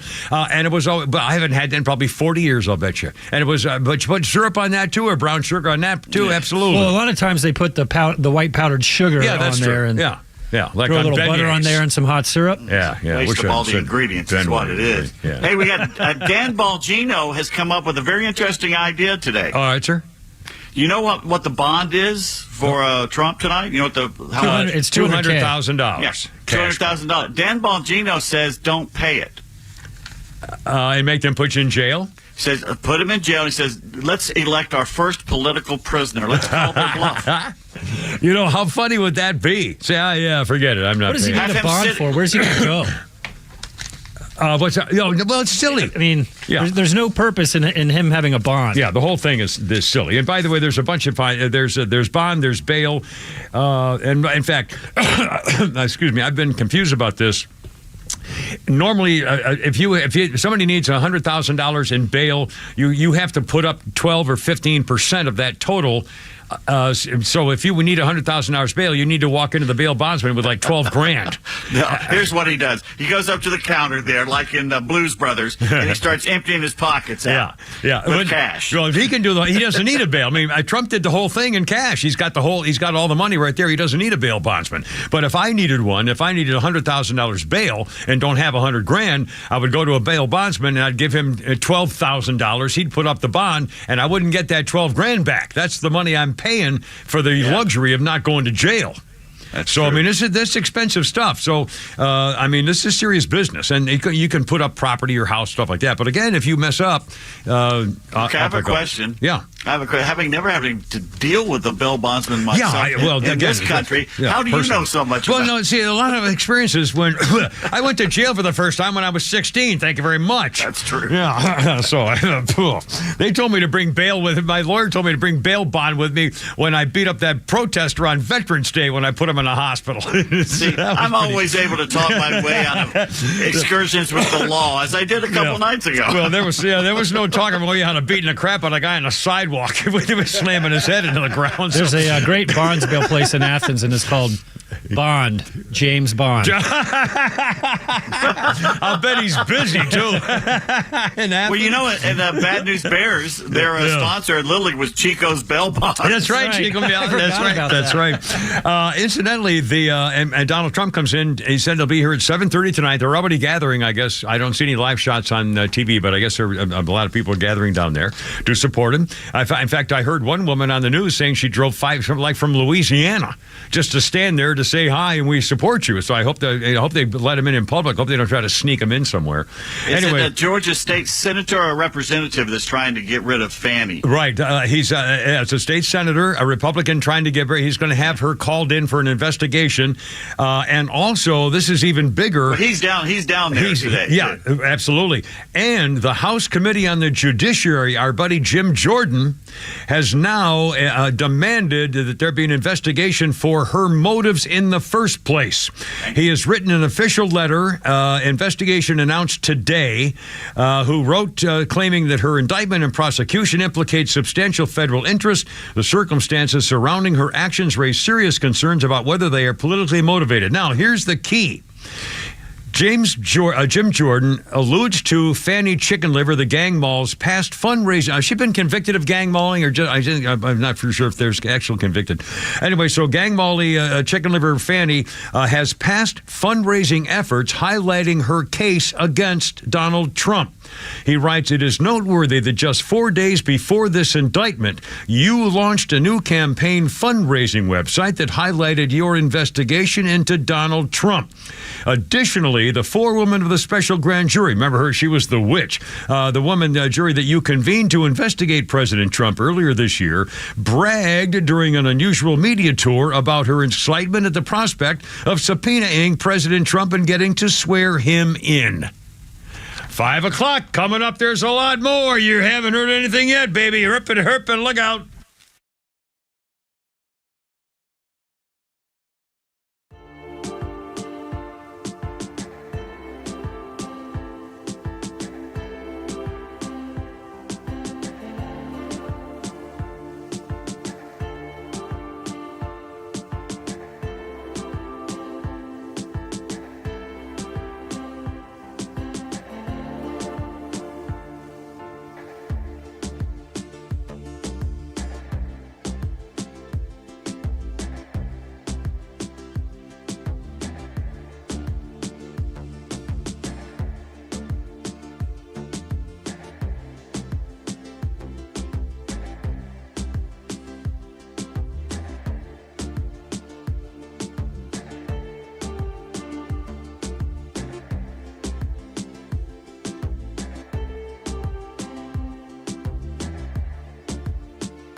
Let's get it together, ladies. Left shoulder, right a blank. Ready on your dog. Target. Want to hear the meals, girls? Road guards out.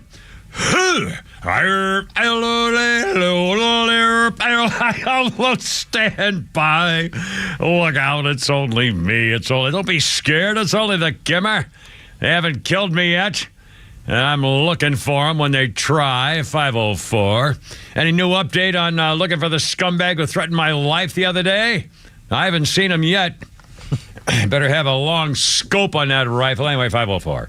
How you doing? It's only me. It's only the Kimmer with Pete Davis, sidekick producer and sports raconteur extraordinaire. Holy Crap It Sports podcast coming up later by around midnight or so, I'm guessing, Pete, 1 a.m. somewhere in that area? Midnight. Okay. Yeah, right. And then Holy Crap It Sports sportscast here in about 15 minutes, 10 minutes, or something like that. And mechanical mangler Flounder at the controls. How you doing, sir? Everything all right in there today, too?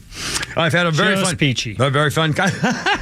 Poor Flounder. Actually, we really need to get some more interns or a couple of, Well, I mean, interns are usually here in the summertime. Yeah, I know, but still, I mean, the problem is you got a lot to do in there, and I have you running around all the day anyway doing stuff. And by the way, somebody mentioned I showed my how I cut and paste on Facebook the other day, which means stapler and Scotch tape. That's my cut and paste on the internet.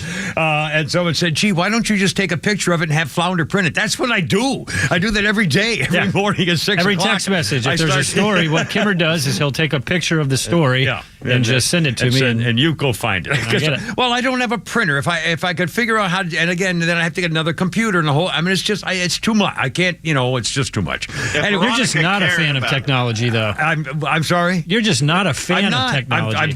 Well, that's why I don't have my medical records. In fact, if anybody, and by the way, we're going to play Dave Chappelle. It's his birthday. He's 50 years old. I keep forgetting. I got distracted about playing his stuff. I don't know where to. We got so much to do. Dave Chappelle. Let's do that. It's a 505, and among other things, Flounders Funnies includes our little comedy bit we play. Yes, did you say today is Chappelle's birthday? Birthday is 50 years old, and here's Dave Chappelle. Little thing from him. And now we get to the core of the crisis. What is a woman? What is that in this day and time? Is there even such thing as a woman or a man or anything? Seems to be a question nowadays. Now listen, women get mad at me, gay people get mad at me, lesbians get mad at me, but I'm gonna tell you right now, and this is true, these transgenders, these want me dead. I've gone too far, I've said too much, and I gotta tell you, I'm very worried about it. I'm not even joking. Every time I come out on stage, I be scared. I be looking around the crowd, searching for knuckles and Adam's apples to see where the threats might be coming from. And he came up to me on the street the other day. He said, "Careful, Dave, they after you." I said, "What?" One they or many theys? Well, again, it's pretty funny until you realize that we talked yesterday. A tranny threatened to kill me. Yeah. And so They're I'm loving inclusive people. They're loving inclusive people until they don't like what you say. Well, again, the issue is just. The violence. Since this now has become a whole topic, it's become a whole demographic. All of a sudden, they're getting more violent. And this tranny threatened to kill me, as though I don't appreciate humanity. I mean, it's a long story, but I say, bring some friends, and I'm ready for them. And they asked me if I wanted police protection. Hell no, I'm fine. Everything's going to be fine. But you threatened to kill me, and guess what? As I mentioned before, if I have another fight, it'll be my last one because I'll be dead.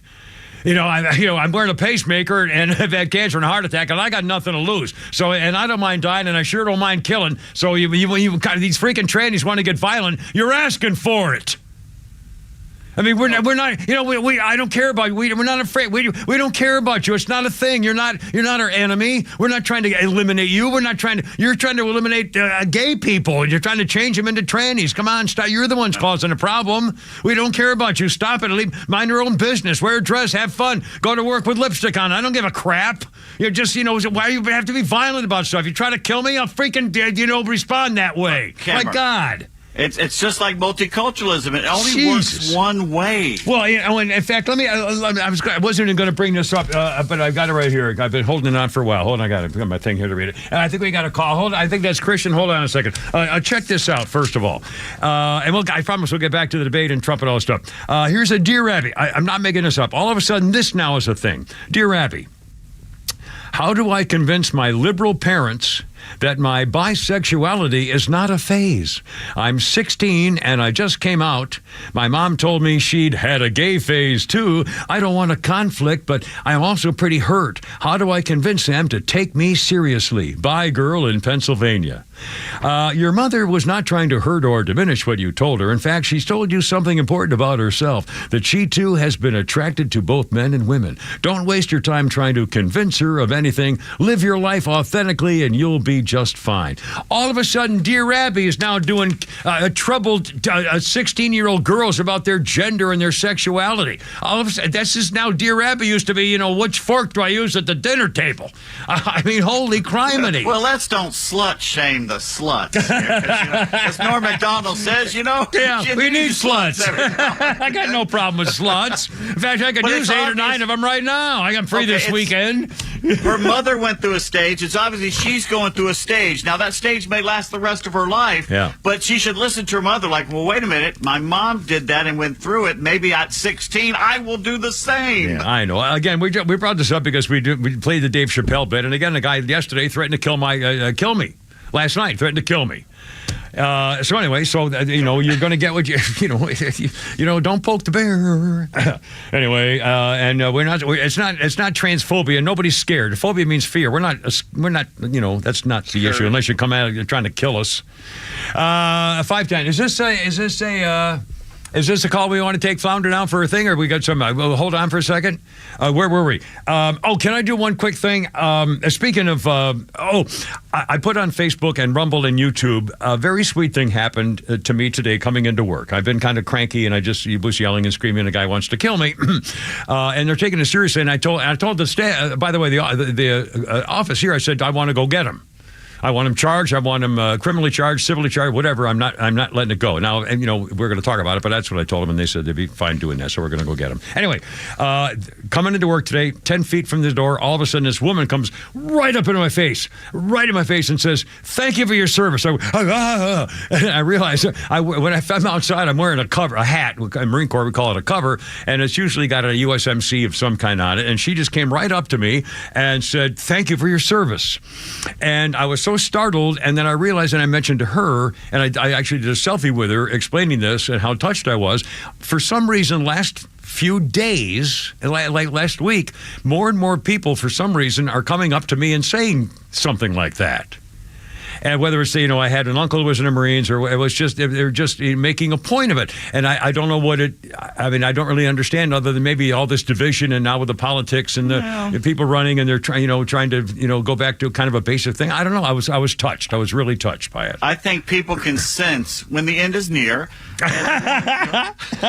Well, let me put it this way. In fact, I'm trying to get, 20 years ago, I had cancer. And the cancer was caused by Agent Orange from Vietnam when I was in the Marines. And I never did anything about it. They told me what the results are going to be when I had 5 weeks of daily radiation for 5 weeks. I had chemo and surgery. And so everyone told me what's going to happen. You're going to have side effects, which I did. I never did anything about it for filing a benefit for the VA until just recently when I was at a golf tournament. The guy said, "No, man, you got to file. You deserve it. Why are you letting it go?" And I said, "Okay, fine, even at this age." So I've already filed one, and that's all done. That was about one thing involving the treatment I had.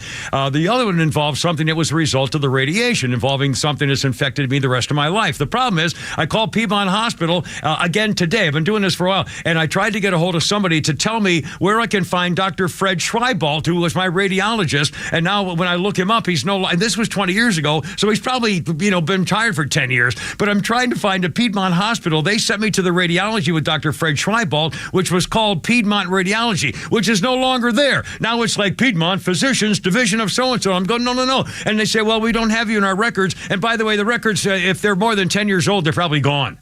And I said, well, how the hell do I get somebody in Fred Schweibolt's office? Somebody must remember. All I need is a letter from somebody in his office saying, yes, we confirm. We told you this was going to happen when we did 5 weeks of daily radiation. Your friend Fred and his buddies. And if I get that letter, I can go to the VA and I can do my thing. But guess what? Piedmont Hospital says, nah, we don't have that. Sorry, you're out. Okay, no problem. I'll just go jump in a lake instead. That'll be fine. I know. Why don't I just go screw myself? How about that? God.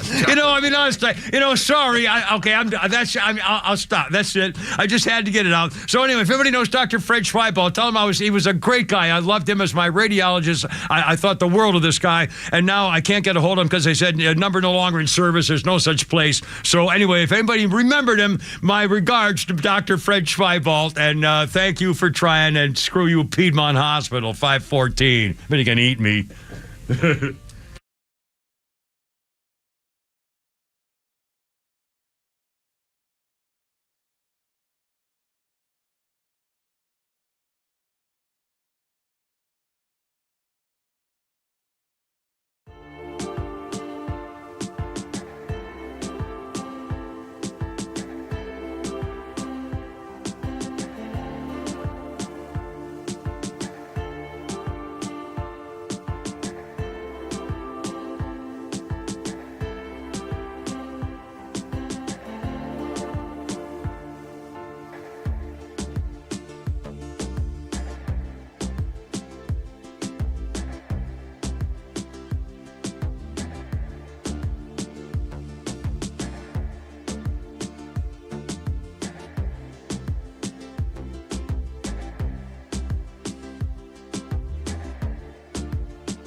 Well, I'm going to throw a bone to Jeff Francoeur and several other people. Who is the all-time home run leader at Gwinnett High Schools? That would be Jeff Francoeur. That would be right, with 55. Who's number 2? I should know this because I know the other guy went to your high school. You, Pete Davis. No, both of them went to Parkview. Yeah, Parkview. I can't remember the other one. I should know this because you've told me before, and I can't remember. Matt Olson, the first baseman. Yeah, there you go. And then and even Francoeur pointed this out. About 4th or 5th on that list is Nick Green. Yeah.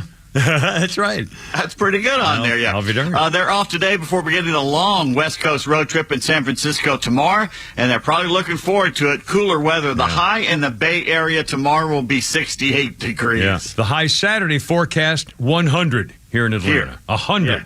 It's 87 up here in the mountains right now. I'll bet you. Spencer Strider's going to start game 1 against the Giants. Good news, if you're in Rome, Georgia tonight, go by and see Kyle Wright. He begins his rehab assignment up there. Oh, good. So that should be fun. In fact, actually, it is a long way from me. But anyway, Nationals former ace Steven Strasburg is going to retire. He's had enough of the injuries. Well, I don't blame him. He really couldn't make the comeback again. Well, again, these power pitchers, it's not the same. Hall of Fame stuff, but too many injuries. It's like Jacob deGrom. Well, in fact, a quick question. Again, this is a philosophical thing. You could do a whole show on it. Back in the days when the pitchers went 9 innings and they all threw 120 pitches and they all, how come they can do that? Nolan Ryan, my God. They didn't start off at 99 in the first inning. Right. Basically, as Chipper said last night, now it's down to 2 pitches. They usually have a fastball or a hard slider, and that's what they do. They're not saving anything for later on. Yeah. You can sure see it. And they're all getting hurt. Speaking of which, double shot of bad news for the Angels. Shohei Ohtani will not pitch again this season. I know. He got a tear in his UCL of his pitching arm. They don't know if surgery will be needed, but usually it does. Yeah. And he says he's still going to bat, though, so we got that. And Mike Trout, who just got off the injured list, has now been back on it again. That poor guy. God, yeah. Maybe he's too muscle bound or something. I don't know. He's such a great athlete. He's never gotten his due. He's never been on a major. Oh, he's gotten his due. But he's just never been on a team that's won anything. Because it's a lousy organization. I don't care what they say about it. The Nationals have placed Stone Garrett on the 10-day injured list 1 day after the outfielder suffered a broken leg while trying to rob a home run. It looked a little gruesome, frankly. No. It was in Yankee Stadium, and he jumped up. I think he got his cleat caught in the padding or whatever. So it's got a fractured left fibula there, so you never want to see that. No. And on Tuesday night, when the Yankees lost to the Nats for their 9th loss in a row, Yankees broadcaster Susan Waldman was heard on the hot mic saying, "God, this is boring." And the game was tied at 1 apiece at the time. Yeah, well. You know how she got her job? All the people who go to school and train to do this. Syracuse University, probably. No, she knew George Steinbrenner. She's a socialite from Manhattan. That I'd like to do some games up there. Unbelievable. Well, we'll give you a try. Come over here. Next Uncle George. On this date in history, 1989, Commissioner Bart Giamatti issued the permanent ban from baseball to Pete Rose. His alleged gambling on Major League games. They replaced him as Cincinnati's manager on an interim basis by Tommy Helms, who was a pretty good second baseman this time. He was traded to the Astros. Who was Tommy Helms traded to the Astros for? Second baseman for second baseman. He was a Yankee, wasn't he? Mercer?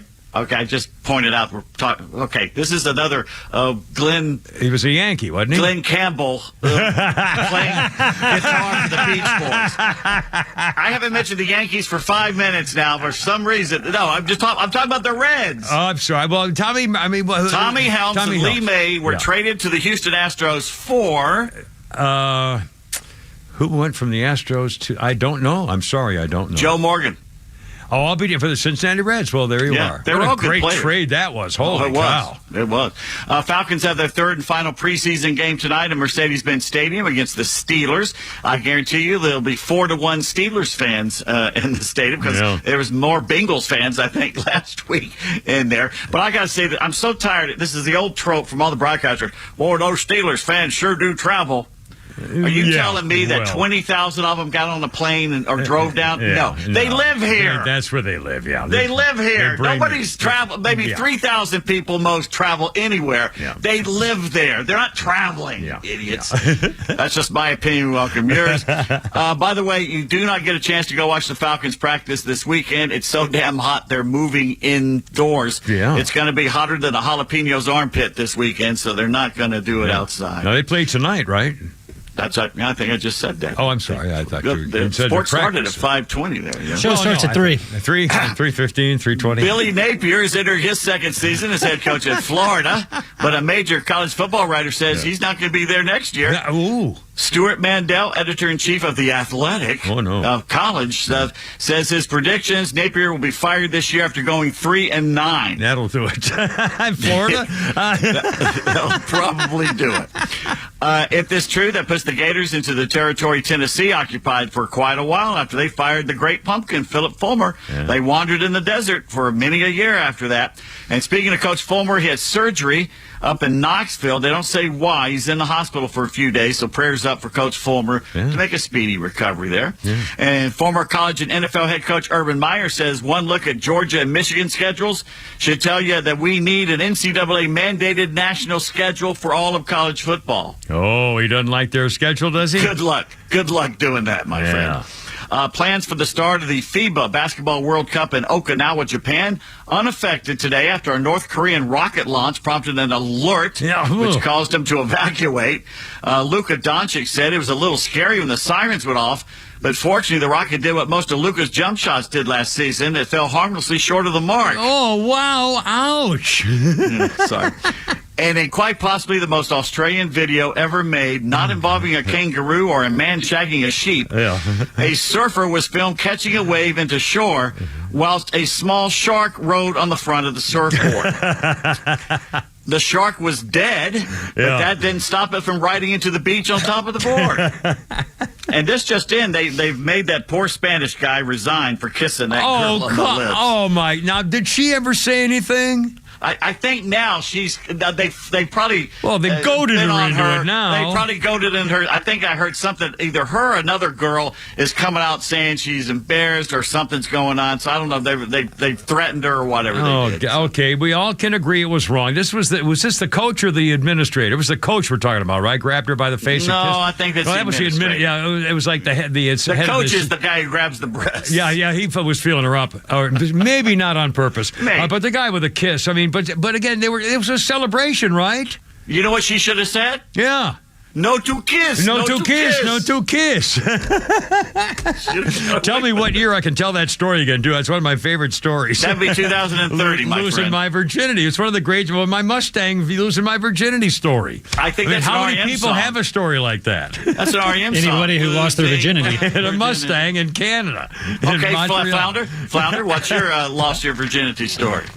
I lost my virginity. I was either a freshman or a sophomore, and I was in College? it was high school, and I was in my bonus room. Oh my God! Your bonus room that's in your house, to mine. Your parents' house. Yeah.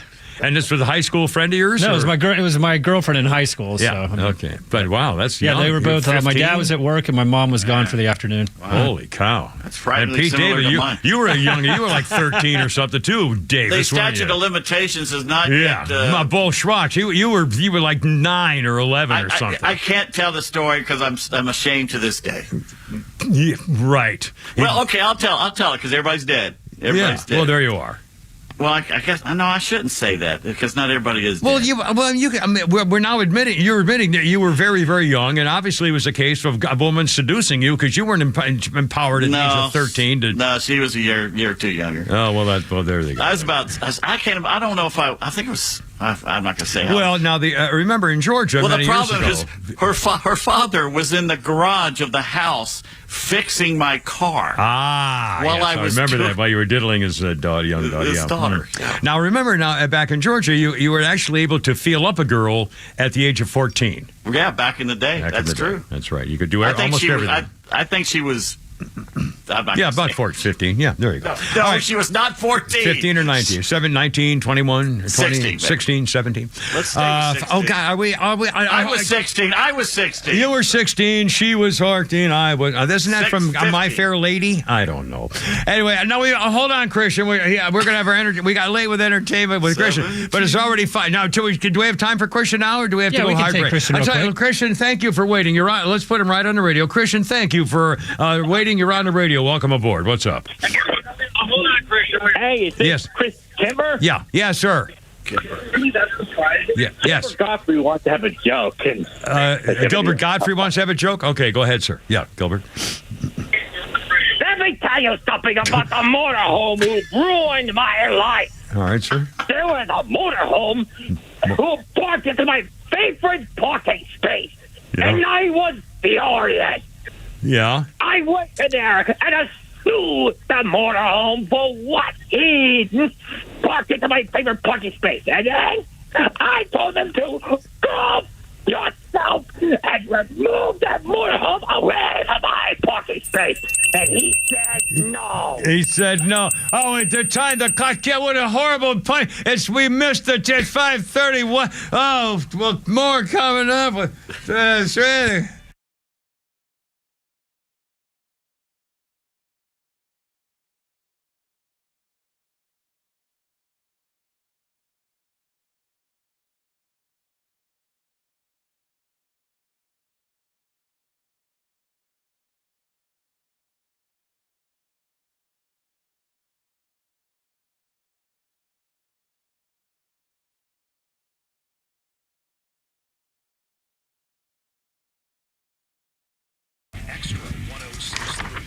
All right, look out. It's only the Kimmer 531. Coming up, we'll do another Dave Chappelle bit. It's his 50th birthday today. Also, we've got debate stuff. We've got, you're going to hear a guy from Georgia, a famous curmudgeonly politician who basically is going to tell you how certain kinds of black people are supporting a certain politician. And wait to hear this guy talk.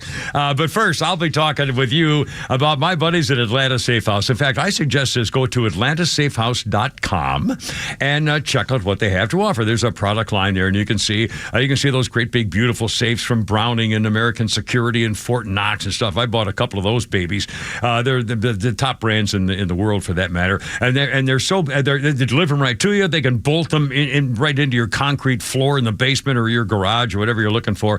But they also have safes for business papers and jewelry and extra cash, high security safes. They have safes just made for pistols, for example, to lock them up good. So you can put them up in a closet, but even if someone gets it, they're not going to get into it. You know what I mean? And if you're a new gun owner, for example, a little peace of mind for the family to make sure everybody's on the same page. Also, like me, if I'd had my stupid medical records down in Florida 20 years ago, I wouldn't be having the problem I'm having now with the VA. So again, I wish I'd had my safe down in Florida from Atlanta Safe House. But that's the key, get one because you're going to need, and it's not that little plastic box thing you see with a little teeny key at the store. No, that's not it. Atlanta Safe House. Look them up, atlantasafehouse.com. They have handgun safes. They have all kinds of... They have a family storm shelter for the whole family. It's true. Check them out. Tell them the Kimmer sent you. Protect your assets. Lock them up. atlantasafehouse.com.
Pete. Anyway, they don't know the reason. Maybe he's a stunt. More people. Let me get my specific thing here for the thing. Okay, the one day the people skip work more than any other is today, August 24th. Maybe they claim more than anything it's a stomach bug. The other day workers typically fail to show up is February 13th, right before Valentine's Day and the Super Bowl, of course. The study by a firm that helps companies manage employees' absences claims that people cite stomach bugs more than most of the time as a reason for they call in. Well, don't we all? And then it says they mention symptoms like, I've been throwing up and I got the runs. Yeah, well, that's what everybody says. I mean, who doesn't say that when you call in, and they talk like this, and I think I got a fever. Well, what are you going to say, liar? The issue surpassed the coronavirus, which only accounted for a small percentage of people calling in sick. But on this day and on the calendar, August 24th, they call in by droves. And by the way, speaking of workplaces, there's a very funny cartoon by our buddy Mike Ramirez, one of my favorite guys. And the picture is of a high-tech, exotic working lab of special computer things and gears and machines. And it's just a high-tech, looks like a science fiction laboratory. And there's two people in a white coat, an older guy in a white coat holding some kind of a special device, and then a young kid in a white coat with a backpack. And the scientist is saying, well, perhaps your generation can further research the vortex ring motion for superfluid helium or self-healing metal. And the guy says, hey, here's my phone. Look, Barbie. To the younger generation and working, and maybe that's among the reasons why they keep calling in sick. Okay. Boom, wham. All right, where were we? Donald Trump arrives in less than 2 hours. And I assume he's on the way, and I don't know where he flew in from, but anyway, he's on the way, and I guess they're gathering at the area of the Fulton County Courthouse, and in fact, there's a live shot now they just went to Milwaukee again. Oh my God, Fox has got a picture of Chris Christie, and the caption is, elephant not in the room. Anyway, we talked a lot about the debate. You heard a bunch of whole sound bites of that. And because Donald Trump's coming in here shortly, and again, there are all kinds of what they call prop bets, whether he'll wear a MAGA hat, what color tie he'll have, whether he'll be getting a mugshot and so forth. And again, I assume he's going to get the mugshot unless the Secret Service tells him to back off. I don't know whether that's a thing or not. How long is it going to take? Because it could be dark by the time he gets out. Yeah. That's right. Well, see, that's the thing. He doesn't really. If he shows up and they say, sign in here, here's your money, nice to see you, it's 5 minutes. But if they jerk them around, and that's where the civil service may say, there's too big a crowd, we need to get out of here, forget the mugshot, let's go. And again, I don't know how he gets along with the Secret Service. I assume they would trump a local freaking sheriff who's out for the publicity to say, I'm the guy who got Donald Trump, right? Secret Service got to preempt those guys. You got to realize it's Fulton County. It's one of the most corrupt counties in the country. And with crime rate, my God, they're the ones who gave it over to the Black Lives Matter gangbangers who took over and burned down Wendy's, where the guy, and then the police got charged with a crime for trying to stop the guy who tried to kill the cop with a taser. Anyway, jeez, give me a break. And supporting Donald Trump. I mentioned this earlier. Our host, who's on part of the team, who's on from noon to 3 before us, Clay Travis, was on today. And once again, this name is popping up. Clay Travis suggested, after looking at the debate, suggested it's time to say for Ron DeSantis has finally got to come out and say, ladies and gentlemen, Donald Trump cannot win. And Clay Travis said, DeSantis has to say Donald Trump cannot win, and I can because I can get it done, and I'm going to announce you now my running mate so that you now know what the team is for between now and Election Day. You know exactly who you're voting for, what we're about, and it'll be very simple. And Clay Travis said, so Ron DeSantis should announce he's running for president, and his vice president candidate is Governor Brian Kemp of Georgia. How can he say that when Trump is leading in the polls? Well, again, Governor Kemp's name is being thrown out there as a vice presidential candidate. And you for would think, DeSantis, yeah. But again, you would think the fact that he's been doing everything he can to condemn Donald Trump, just the fact that here we go with a split, and maybe that's why they're saying it. But again, as a matter of fact, I'm just pointing out that you're going to hear more and more, I guess, Brian Kemp's name being mentioned. And I'm not sure whether we need, whether he's going to be thought of as a divider and instead of coming together. I wish I wish he had said, ladies and gentlemen, Donald Trump is not my kind of guy. What he did as president was great stuff, but he's not my kind of guy. I disagree with him on a few things, but please hold your nose and vote for him if he's the guy, because we got to win. We can't lose like we lost our 2 Senate seats, because I also didn't say hold your nose and vote for Herschel Walker. And if he had tried to get Herschel Walker elected, it might have made a damn difference. And look what happened as a result. Everything that's gone wrong in this country is because of Georgia. Why I will keep yelling. I'm sorry, but again, it's true. And again, the governor didn't do it. Kelly Longhair, my God, you're killing me. Anyway, now, speaking of Trump, okay, 2 things coming up. We're going to do a Dave Chappelle comedy bit, and we're going to do this so-called fringe Republican, black guy for Trump. Only he uses a whole different phrase. It's coming up. It's 5:45, and that's standing by Kimber Pete Flyder. Look, here we go.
Da, da, da, da.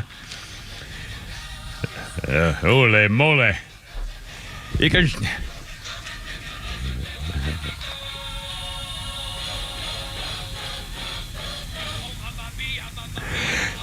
Wow.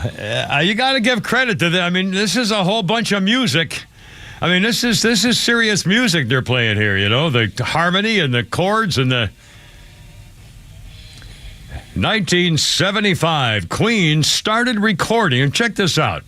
Queen started recording Bohemian Rhapsody at Rockfield Studios in Monmouth, Wales. The song was recorded over 3 weeks. Freddie Mercury had mentally prepared the song beforehand and directed the band throughout the whole thing, 3 weeks. Freddie Mercury and was it Brian May and Taylor, these guys sang their vocal parts continually for 10 to 12 hours a day. It resulted in 180 separate overdubs for the Bohemian Rhapsody. And you can tell them, there's a lot of bands today record an entire album in under 3 weeks, like a week. Yeah. One song. Yeah, 180 separate overdubs. Were you ever in a chorus? Are you a singer, Flounder? You ever do any glee club or chorus or choir? In the car, church choir, in the car, in the shower. Okay, Pete, how about you? Were you ever a singer or do any choir stuff? No, I've been heterosexual my whole life. Oh, not just a damn second. I have... Well, now I'm not going to tell you. You put that one on the tee. I'm sorry. You're lobbing it to the underhand, man. It's like the word vegetarian is an old Indian word meaning bad hunter. No, I've been in choirs all my life. I was in a glee club when I was in 6th grade. I was a soprano, a soloist as a soprano on My Voice Today. I was in prep school. I was in the glee club, and we did my girlfriend Cindy Barrett went to see her school at Northfield, and I sang for them. And in fact, I have an album somewhere is an album of our glee club from the Lennox School for Boys singing the various songs of that performance, including the Kimmer. And then, well, anyway, never mind. So, but I mean, so I understand, and I really appreciate harmonies and different parts and changes and tempo. I mean, it's just a choir or a chorus thing. I also used to sing, and I was in the church choirs. Anyway, what was the name of that school again? The Lennox School for Boys. The Lennox School for previously touched boys. Well, we did have an assistant headmaster who used to wake up some of the guys in the dorm in a rather unusual way to make sure they were awake. And they all knew it was coming, too. So, I'm up. All right, we're good here. Thank you. Anyway, in this day in history, 1963. Oh, by the way, come back. We're going to have this soundbite of that guy, Flounder, and also I will play. I got to do a Stevie Wonder. This is important because you said he can see and you're a liar. 1963, Stevie Wonder became the first artist ever. 1963, first one to score a #1 album and a single in the same week. He had #1 on the album chart with Little Stevie Wonder, the 12-year-old genius, and he had the #1 single, Fingertips Part 2. It was also the first ever live recording to make #1. And the kid was, 12? Unbelievable. In 1963. And, of course, he's been lying this whole time because he was looking at the chicks. All right, says Pete Davis. Okay, should we do a Flounder's Funny? Dave Chappelle, 50th birthday today. Happy birthday. You're supposed to play that guy again. Oh, this is only a minute. We got time. Well, we have double time. And then the guy. Here's Dave Chappelle. It's hard not to write these jokes. It's hard not to think about. Even when I watch sports, I be thinking about. Like think about. Okay. Say LeBron James changed his gender. You know what I mean? Okay. Can he stay in the NBA, or because he's a woman, does he have to go to the WNBA, where he will score 840 points a game? What does it actually mean to be equal? You know what I mean? Like, if women are actually equal to men, then there would be no WNBA, would there? You would just be good enough to play in the NBA with us. Or, here's another idea that's going to be very controversial. You could shut the up.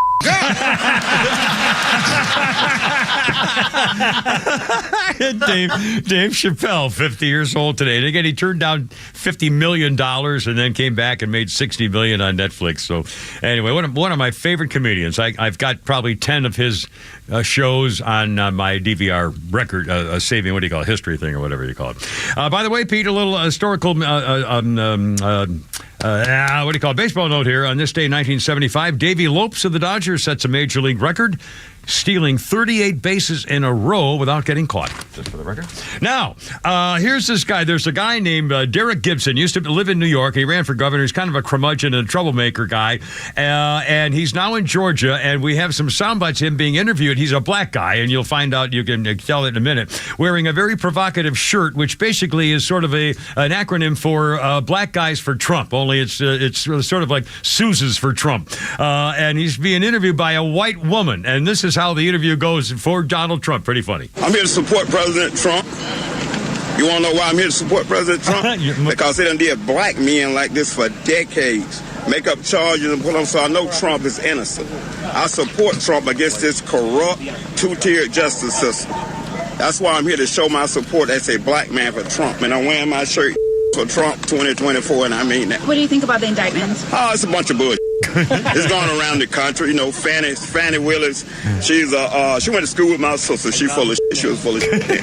So she's a puppet for the white liberal that is controlling everything. She's in front, but the white liberal back there pulling those strings, telling her what to do. That's what I think about her, making a fool of herself. Do you think it's going to help his election?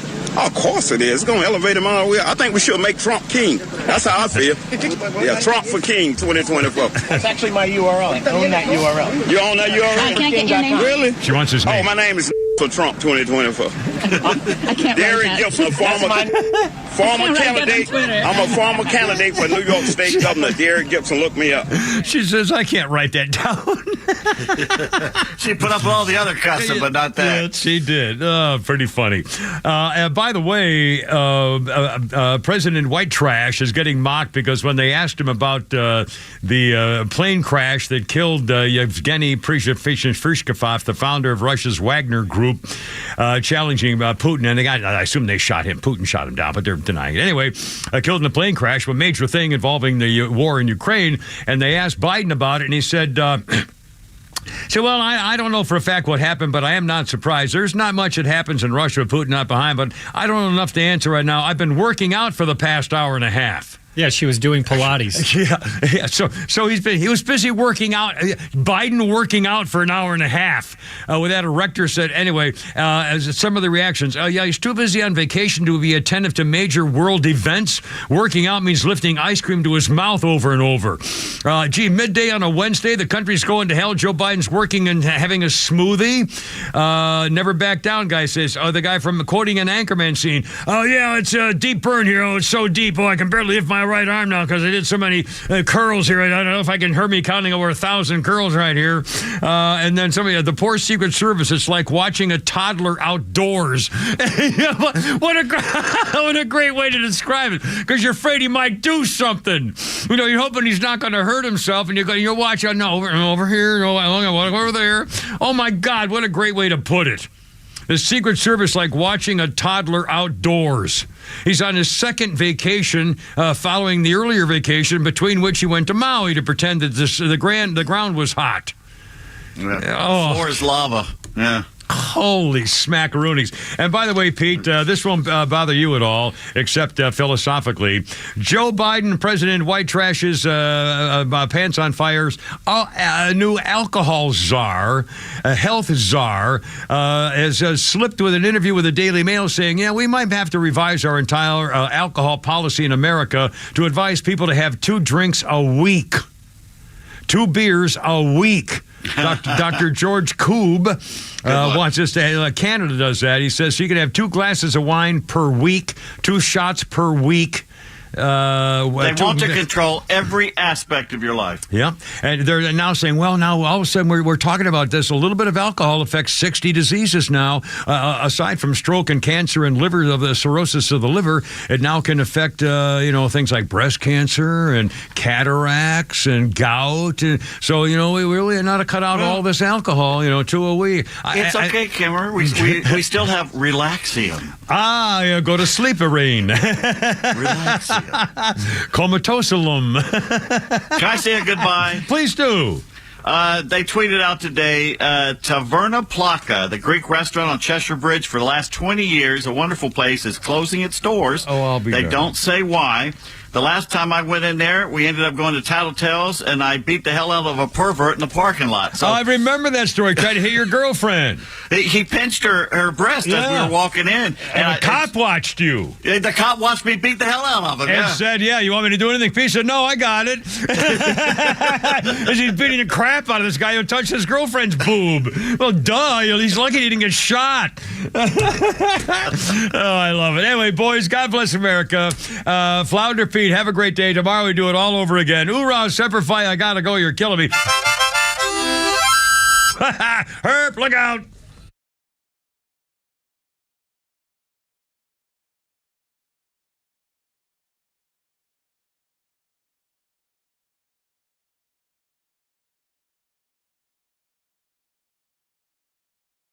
At 10 a.m. on WFOM Marietta Extra 106.3.